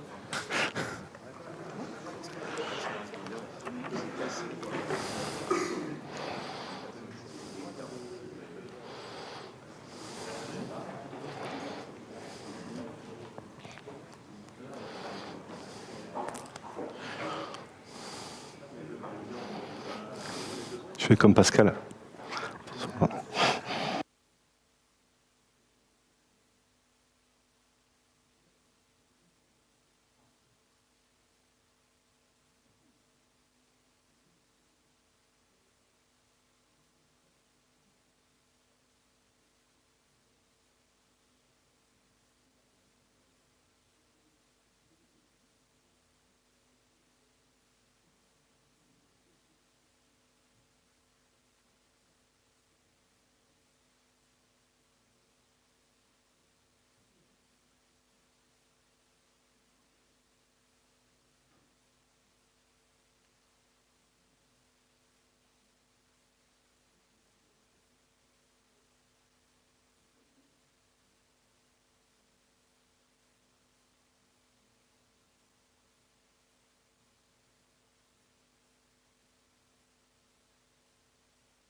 Automatize.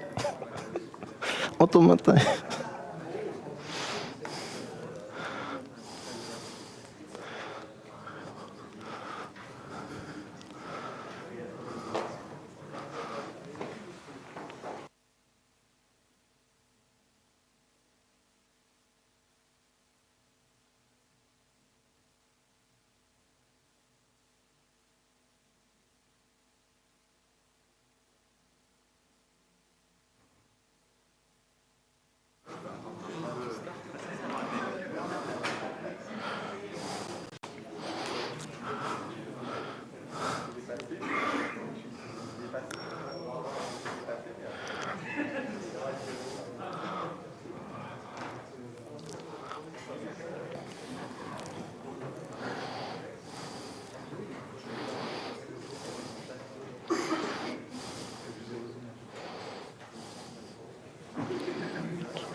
Let's go.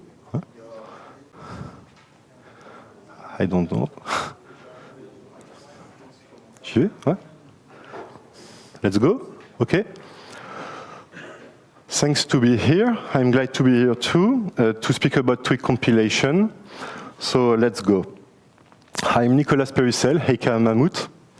I'm a PHP technologist since 20 years. Okay. And I'm actually CTO, PHP CTO at Equino. I'm like painting Warhammer. Maybe I think I'm not the alone man here to make this. I'm a big fan of Mario. And because we are in Belgium, I need to say I really like Gaston Lagaffe and the special character, La Mouette Rieuse. I don't know if you, maybe I'm not the only one too. So let's go. Just let me explain what is the act of compiling something.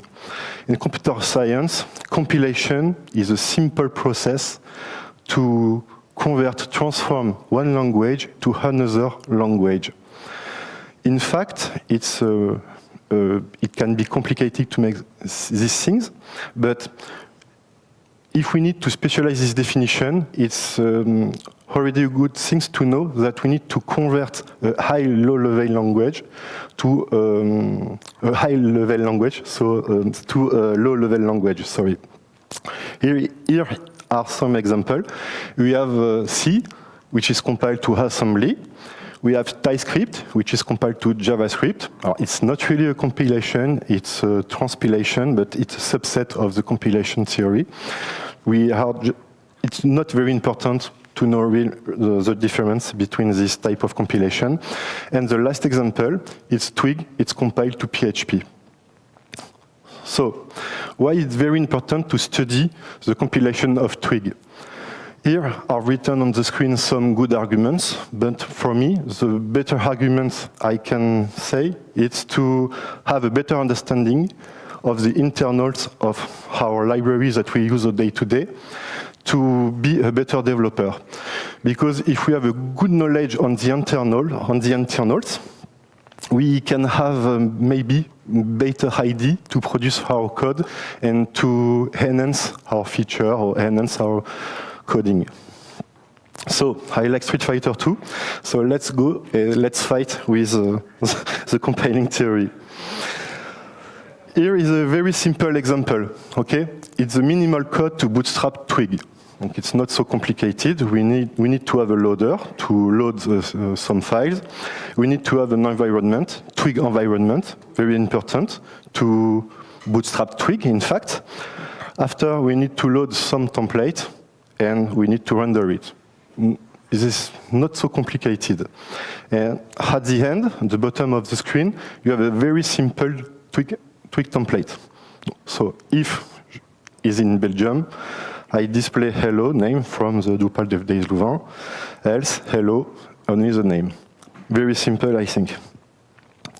So from this example, we will study the compilation pipeline process. So there is a lot of components that will be introduced during this talk. It's not a deep dive in each component, it's just a huge overview to give you some vocabulary or some insight about how it's working under the hood. We have the tokenization phase and the lexer phase.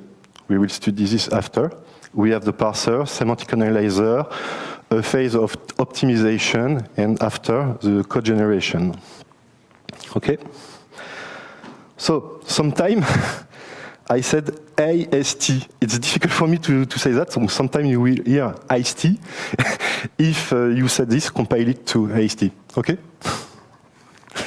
Let's go. Let me introduce the first stage, the lexer. The lexer, it's a first step to the compilation process. And here, it's a very simple example on how to make this with Twig in PHP. The first things to do is to decompose the load method and the render method that was in the previous slides. And the first things to create is to call the tokenize method on the Twig environment to produce a token stream. There is a lot of keywords here. Let's deep dive inside. If we need to have just an overview of what is tokenize, it's a method to produce some token. Okay, we will deep dive just after. And one thing is very important with Twig is that the Twig environment provides all the method to extend the Twig environment with your own Twig environment or to use a dedicated object. That's why in the Twig environment, the tokenize method is a wrapper if you don't provide your custom lexer to the lexer provided by Twig library. Like I said, I speak just before on token. The lexer's primarily responsibility is to transform the raw source PHP, the raw source code in Twig syntax into meaningful token. Just this. In fact, this action is called tokenization, and to go from the Twig template to the token stream just on the right, right? On the right, we just need to call the tokenize method. Okay, that's all. You just need to understand why it's exactly a token. It's not very important for this talk. But it's very important to understand because the lecture phase, tokenization phase, produce a token stream because the parser, the stage 2, needs a token stream to enter in action. Here is the second line. On the previous line, we have Twig tokenize that will produce a token stream. Okay, we have some token. We don't know what is a token. It's not important for now. And when we are given the token stream to the parse method, we produce an AST node, abstract syntax tree. I not deep dive the abstract syntax tree here. It's not the aim of this talk, okay? But you produce something else, something other.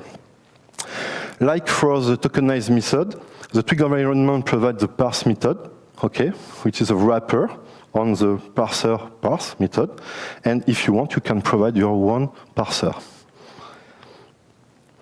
Here is what is the transformation from the token stream to AST. It's hard to represent in AST. It's a tree, it's a graph of different nodes. Okay, it's not so easy to produce this on the screen. So it's another representation. It's like a directory, subdirectory, and voilà. It's just for representation. It's not formal representation. So we have the token stream, and we convert it to something we called abstract syntax tree, which is composed with nodes, different nodes. Just one second, please. So we have the lecture, we produce the token stream, we give the token stream created through the lecture to the main parser, and the parser contains an iterator, a stream token iterator. It's very important to know that the parser will iterate on each token previously created and delegates the creation of the node on different parser type. With Twig, we have two types of parser. We have some semantics parser, if structure parser, if token parser, for token parser, block token parser, and so on. And we have expression parser. When you need to evaluate something, we have the functions, Twig functions, Twig filters, or operators, something like that. And everything can be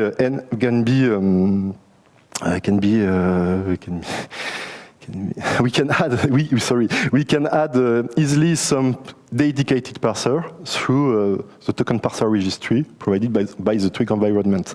And the aim is really to produce an AST node. Okay? Donc, AST with nodes.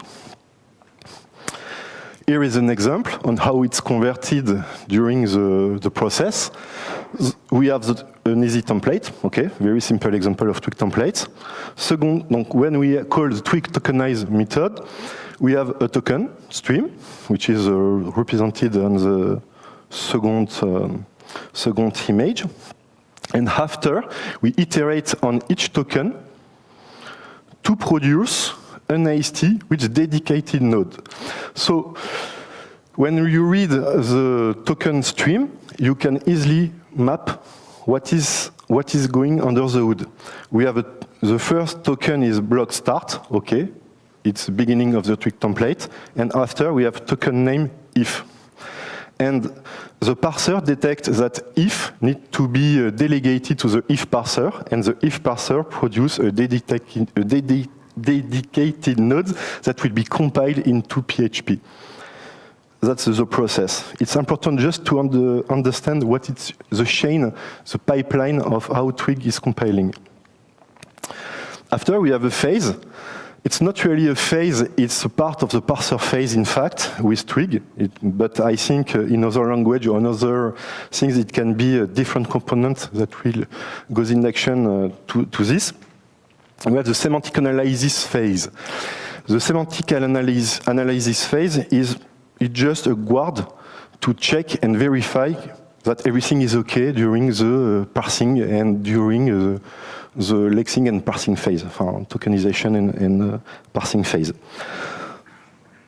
if you use some filter or function that does not exist in your Twig environment, you will throw a Twig error. You have a problem inside your Twig.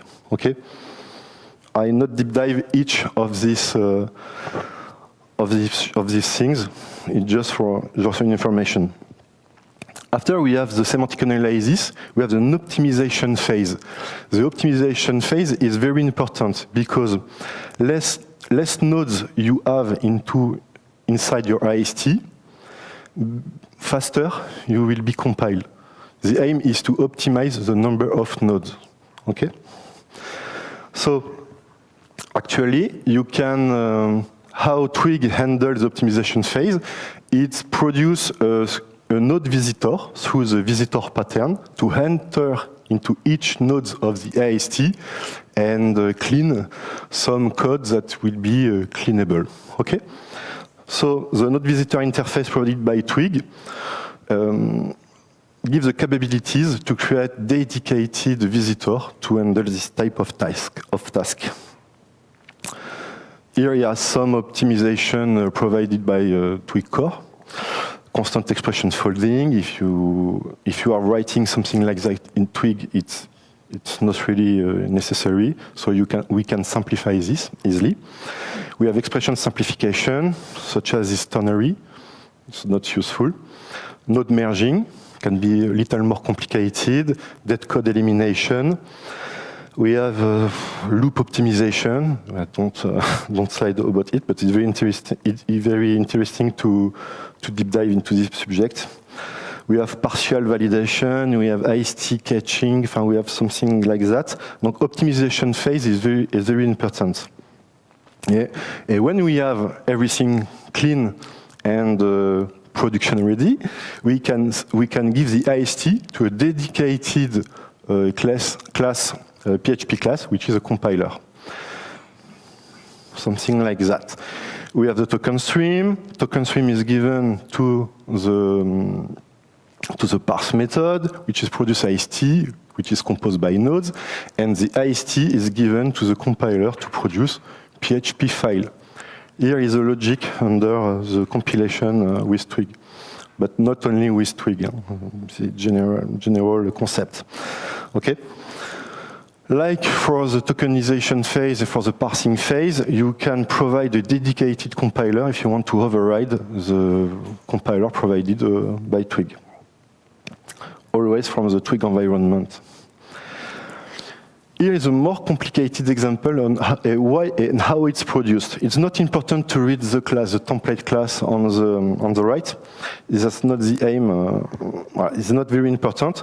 But when you are writing Twig code like that, in fact, after all the phase, we have a PHP file that will be displayed through the doDisplay method to your website, in your website or to your user.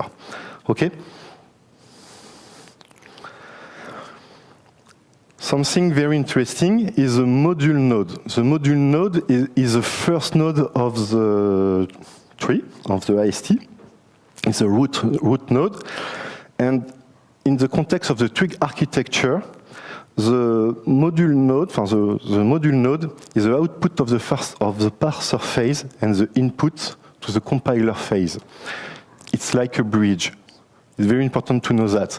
And when we call when this node is produced, a compile method is called on it, and this compile method called compile template, and you can see that methods are chaining to produce the PHP file.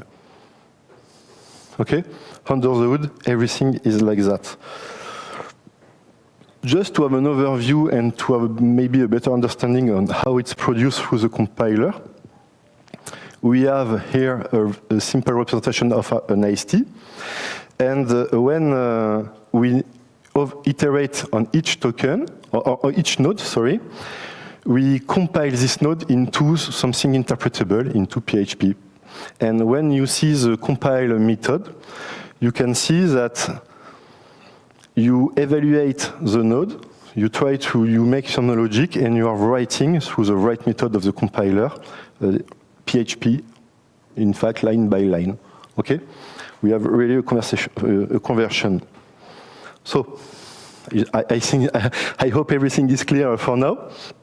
So just a deep dive with a practical example. And I think a picture is worth 1,000 words, okay?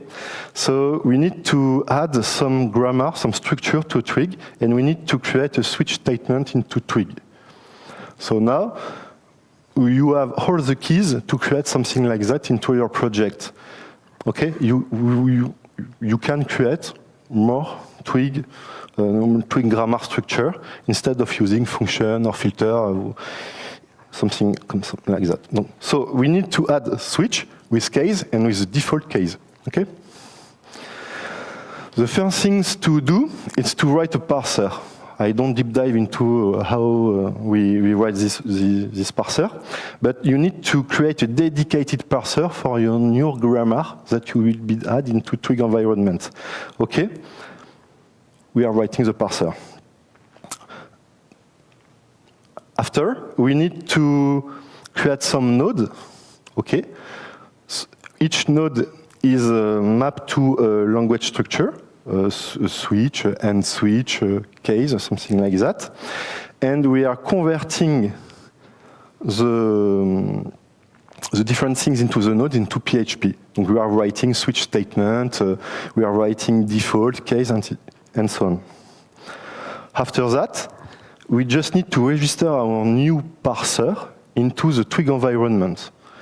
There are two methods to register your token, your new switch token parser. The first thing is if it's just a token parser, you can use the add token person method on the twig environment. And if your extension provides more things to twig, such as function, such as a lot of parsing, new parsing things, a lot of structure or filters on whatever, test or whatever, you can use twig add extension with your new extension, and you have a complete system with that. But in my case, I just want to add switch grammar structure, so I just need to add token parser on the twig environment. After, I need to create some test. That's not unit test, that's not really a functional test to integration test. It's just a way to verify that my new parser is working fine. So for this, I can create a function like this. It can be a method or form an object, whatever. We are creating a dedicated loader, okay, with the array loader. You define a key as a template with a file get content on the twig template.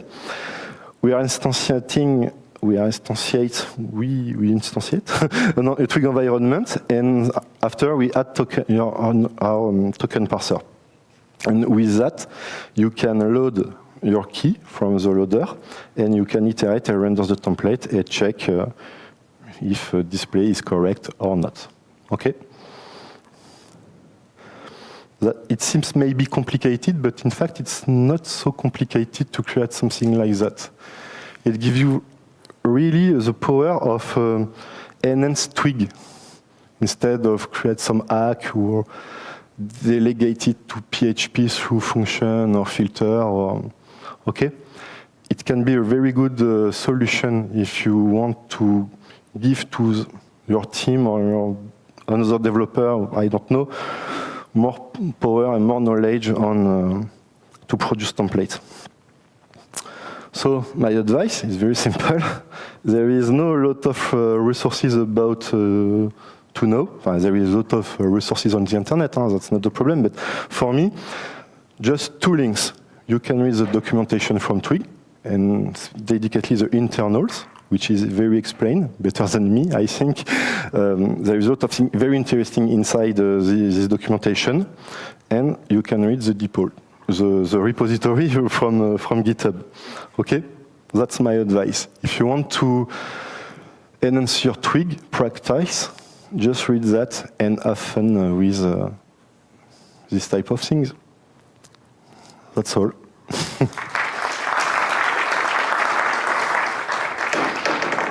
I don't know if you have some question.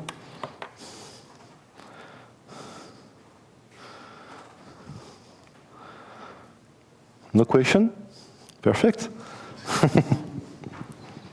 Thank you.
All right, good afternoon. Thank you for joining this session. So I will be talking about how we are using AI to discover undisclosed security fixes in open source packages, and also what this has to do with shadow patching. But first, let me introduce myself. So I'm Fred. I'm based in Ghent. I'm a software engineer at Aikido Security, which is a security platform where I work on AI autofixes. So what I do is our scanners detect vulnerabilities in your source code, for example, path traversal, SQL injections, these kind of issues. And we will use an LLM to create a fix automatically to patch these issues. So what you get is you get a diff, you get a PR, and then you review it, you merge it, and then all of your security problems are solved. More or less. Aikido is a security platform, just a small plug. We have about 10 different types of scanners. So we start at the cloud layer where we can scan your VMs for software packages, for operating system level packages. Then we have container scanning, we have software scanning, so at the source code level, and everything in between. But that's not what I'm here to talk about. So in order to talk about how we are detecting these unknown vulnerabilities in open source packages, we need to talk a bit about like the open source supply chain. So probably a lot of you know how this works, but I'm just going to take a few minutes to walk through this. If we look at the amount of code that we have in our projects, about 85% of that code comes from open source projects. So we actually don't know a lot about that code. We know the interfaces, we know the APIs, we know how to use it. But what happens under the hood, we don't really know about these things. Many of these libraries, modules, packages have vulnerabilities. And there are people out there that are actively looking for these type of vulnerabilities that are trying to use open source projects to get into your application. So if you have your application, you depend on a bunch of packages, but in turn, those packages depend on a different set of packages, and those depend on yet another set of packages. As we know, this can go very deep, especially in the JavaScript ecosystem. They are very package inclusive, let's say. On the other hand, we rely on a lot of third-party services. So we have all kinds of services that we are using. Now, this picture looks quite clear, right? So we have some dependencies, we have some services that we use, but that's because this picture doesn't really tell the truth. In reality, it's more like this. So we have a lot of interdependent packages. There's a lot of services that are called through packages that depend on each other and stuff like that. So it becomes very difficult to actually know what is all of the stuff that's included in your project and how does it interact with each other. So let's say we have this small library here that has a vulnerability. Let's say this is called log4j, for example, and this is dependency of dependency. So we don't even know that we're including this. So this means that the other packages that it included this, they are also vulnerable. And then our application, in turn, also becomes vulnerable. So in order to know what to do, we need to be able to get a good sense of what's going on in our application. And this is quite a difficult problem. This problem is also shown in this XKCD comic that most of you probably already know. So this is all modern digital infrastructure, and it all depends on this one small block there. That is a random project created by a person in Nebraska who is maintaining it since 2003, and who's not getting paid for it, who's not getting any credit. Nobody knows, but still the whole internet relies on that package working. There's quite a few examples of these. One of these packages, for example, well, the XKCD is called the Nebraska problem. One of these packages, for example, could be XCC utils or log4j, well, it's a bit bigger, or UA parser. So I'll go into the example of the UA parser.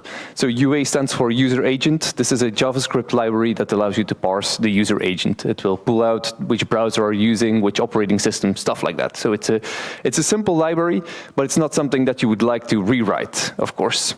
If you look at the signals on this page, you can see like it has 10 million weekly downloads, 56 versions. There's 1,000 libraries that depend on this.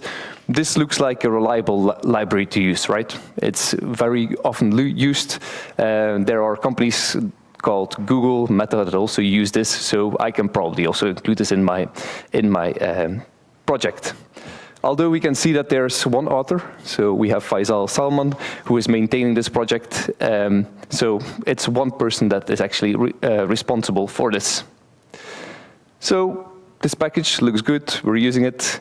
Now this happens. On a Russian hacking forum, this gets posted.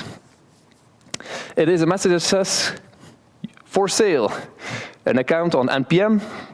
You can buy the login and the password. It has access to a repository that has 7 million downloads every week, and 1,000 packages depend on it.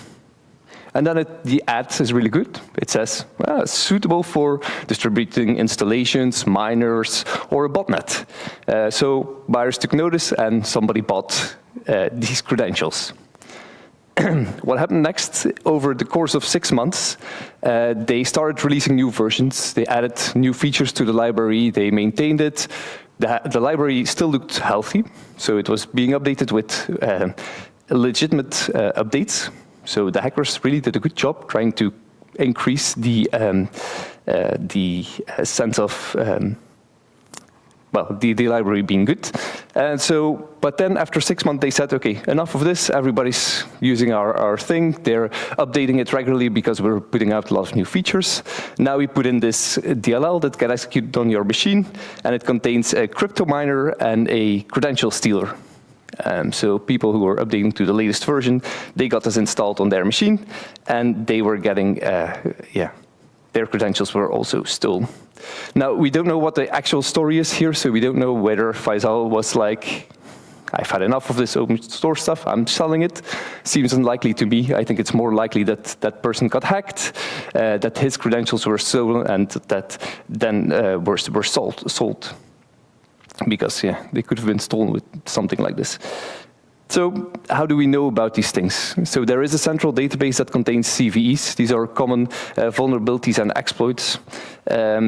These CVEs look a bit like this.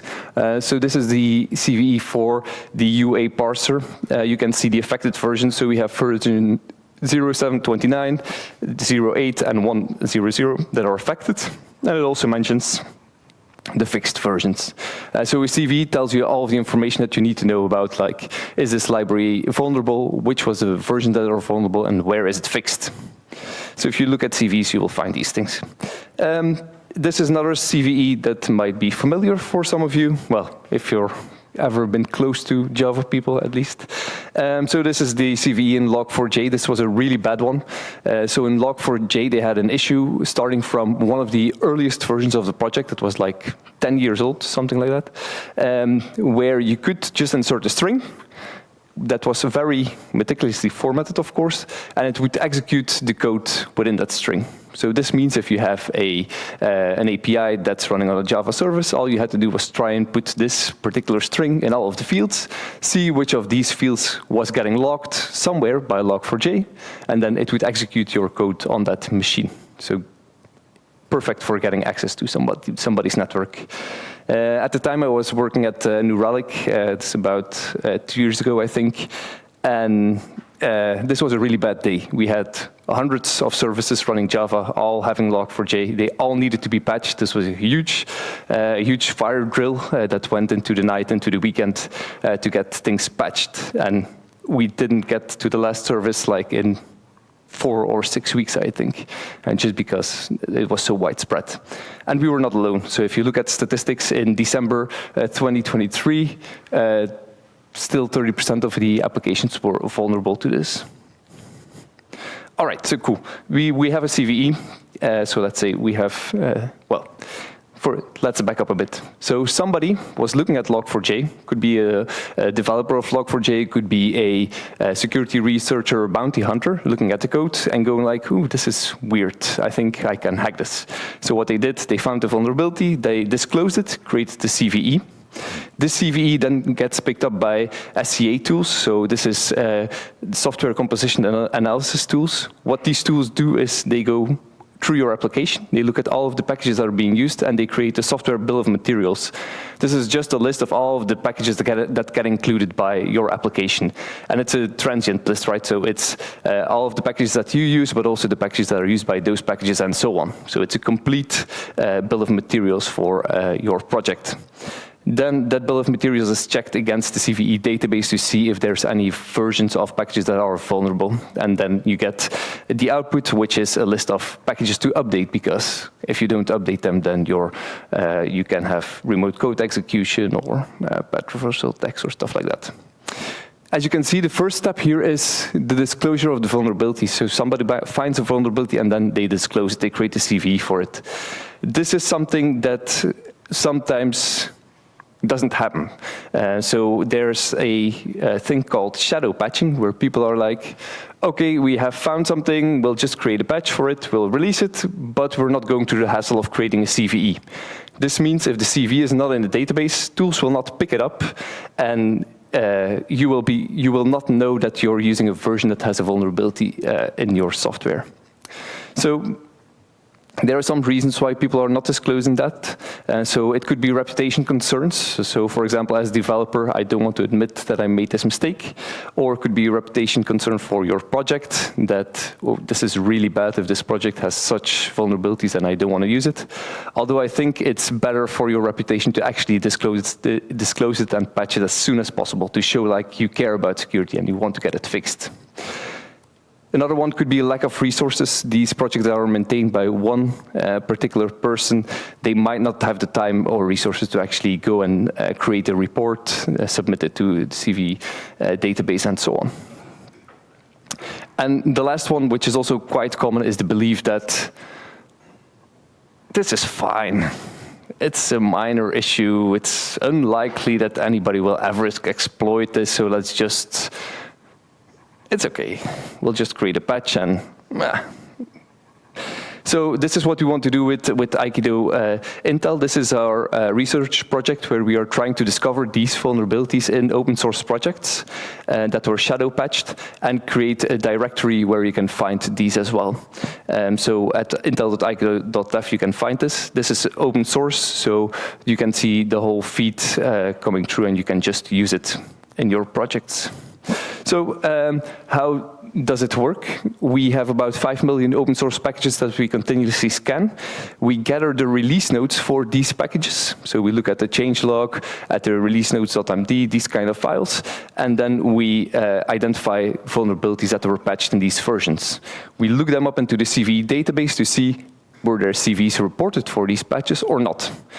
If they were not reported, then there's actually a phase where one of our engineers goes through these findings and looks at whether it's actually an issue that should be reported or not.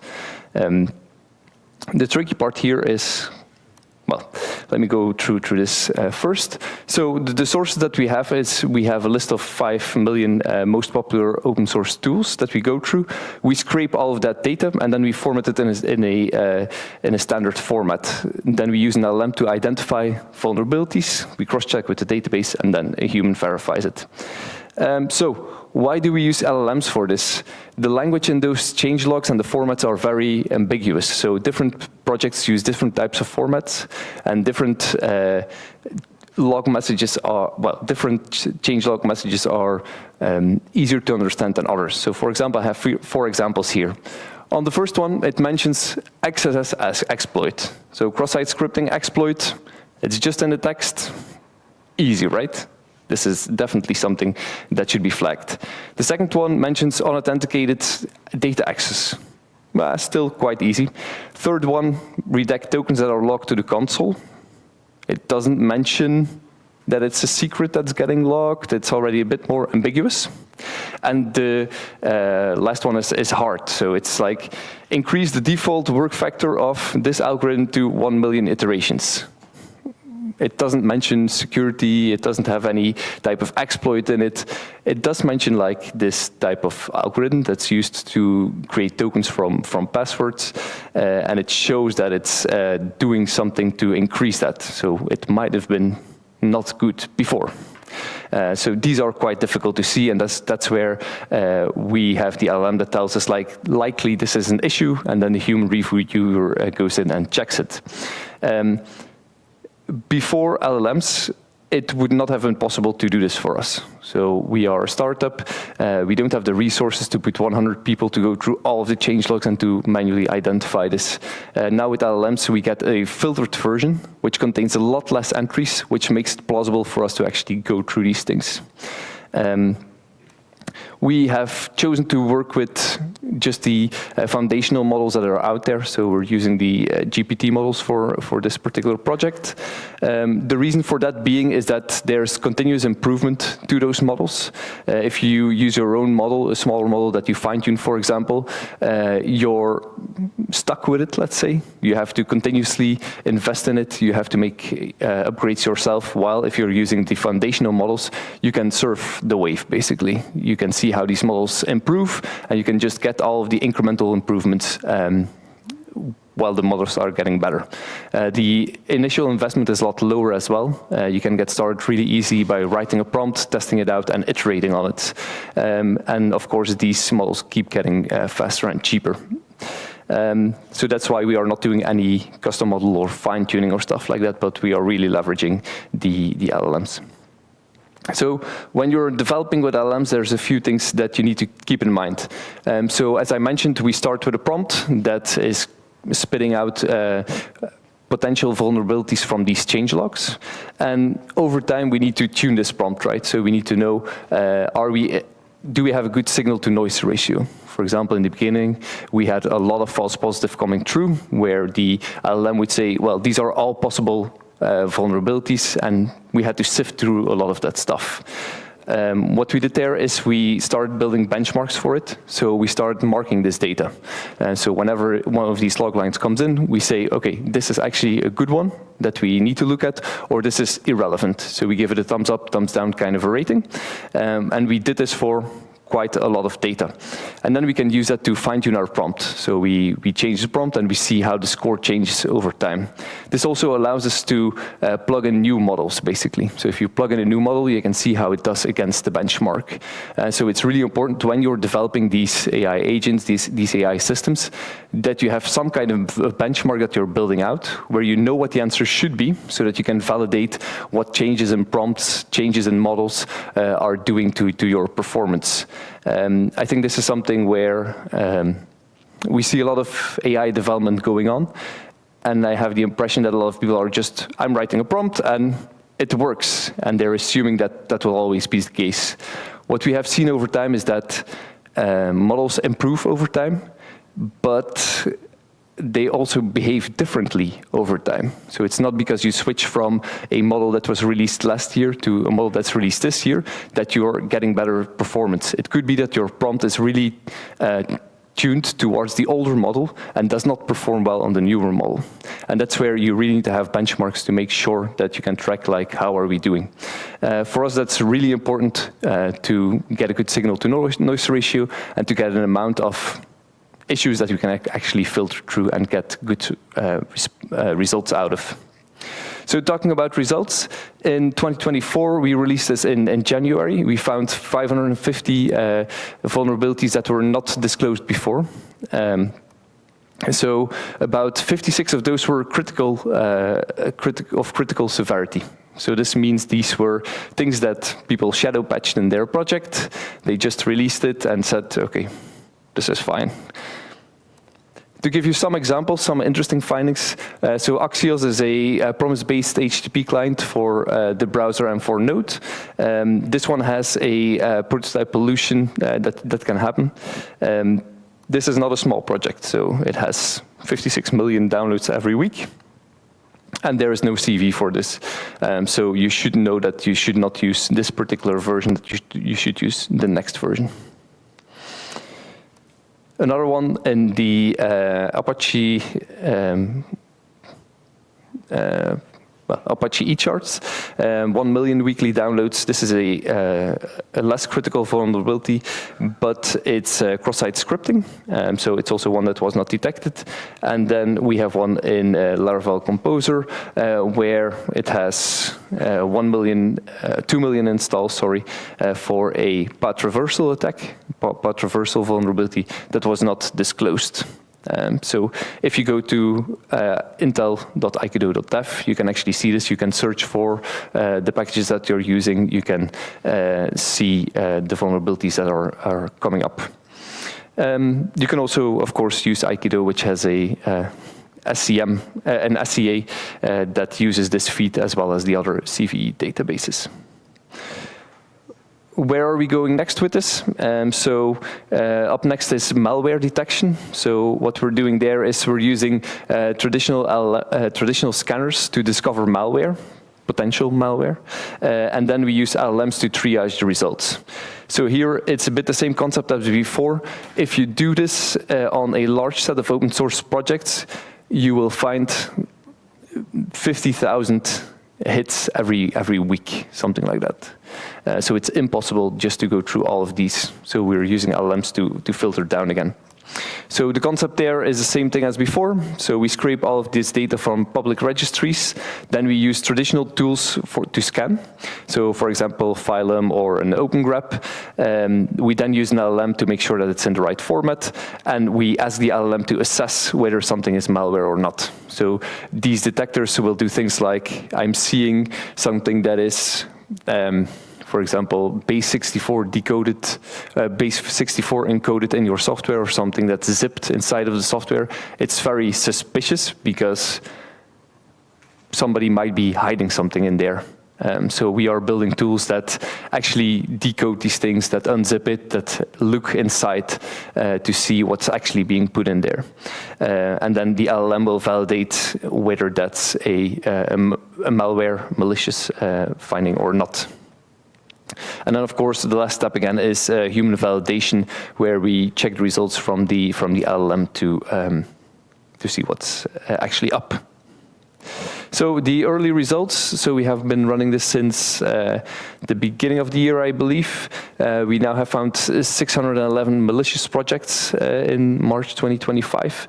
And these are quite interesting cases. So it's a lot of typo squatting, where people are like a library that is one letter off from an official library.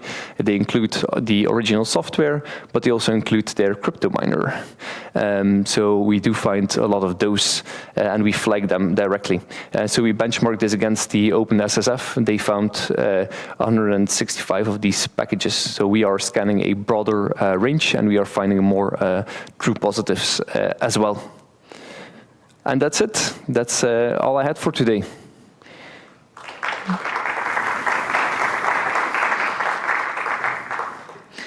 Any questions?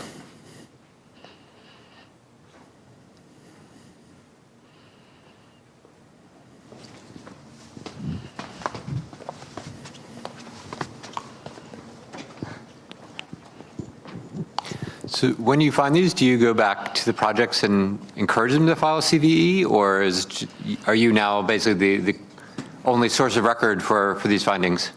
So we also report them back to the projects, but we are not filing the CVs ourselves.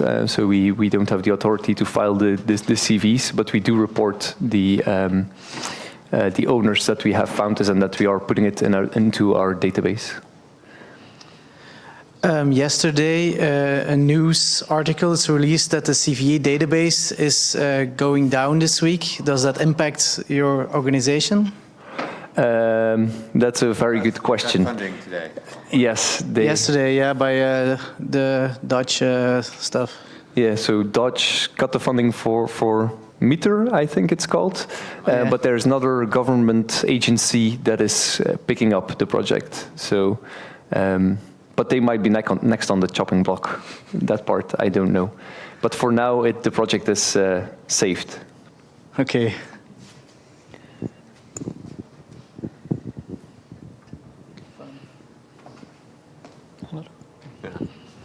Just curious, is Drupal core or Drupal contrib modules included in what you're scanning? And how do you decide if you have an ecosystem like this with, lots of maybe smaller independent projects in this larger ecosystem? How do you decide what's worth including? Yeah, that's a good question. So I do think they are included in our scans, but I need to double check. So I'm not 100% sure. We look at our customer base as well to see what they are using to include into our scanning. So we do target the companies that are close to our customers, basically. And we do have a lot of customers that are using PHP, Drupal, and so on. So I do believe we have it covered.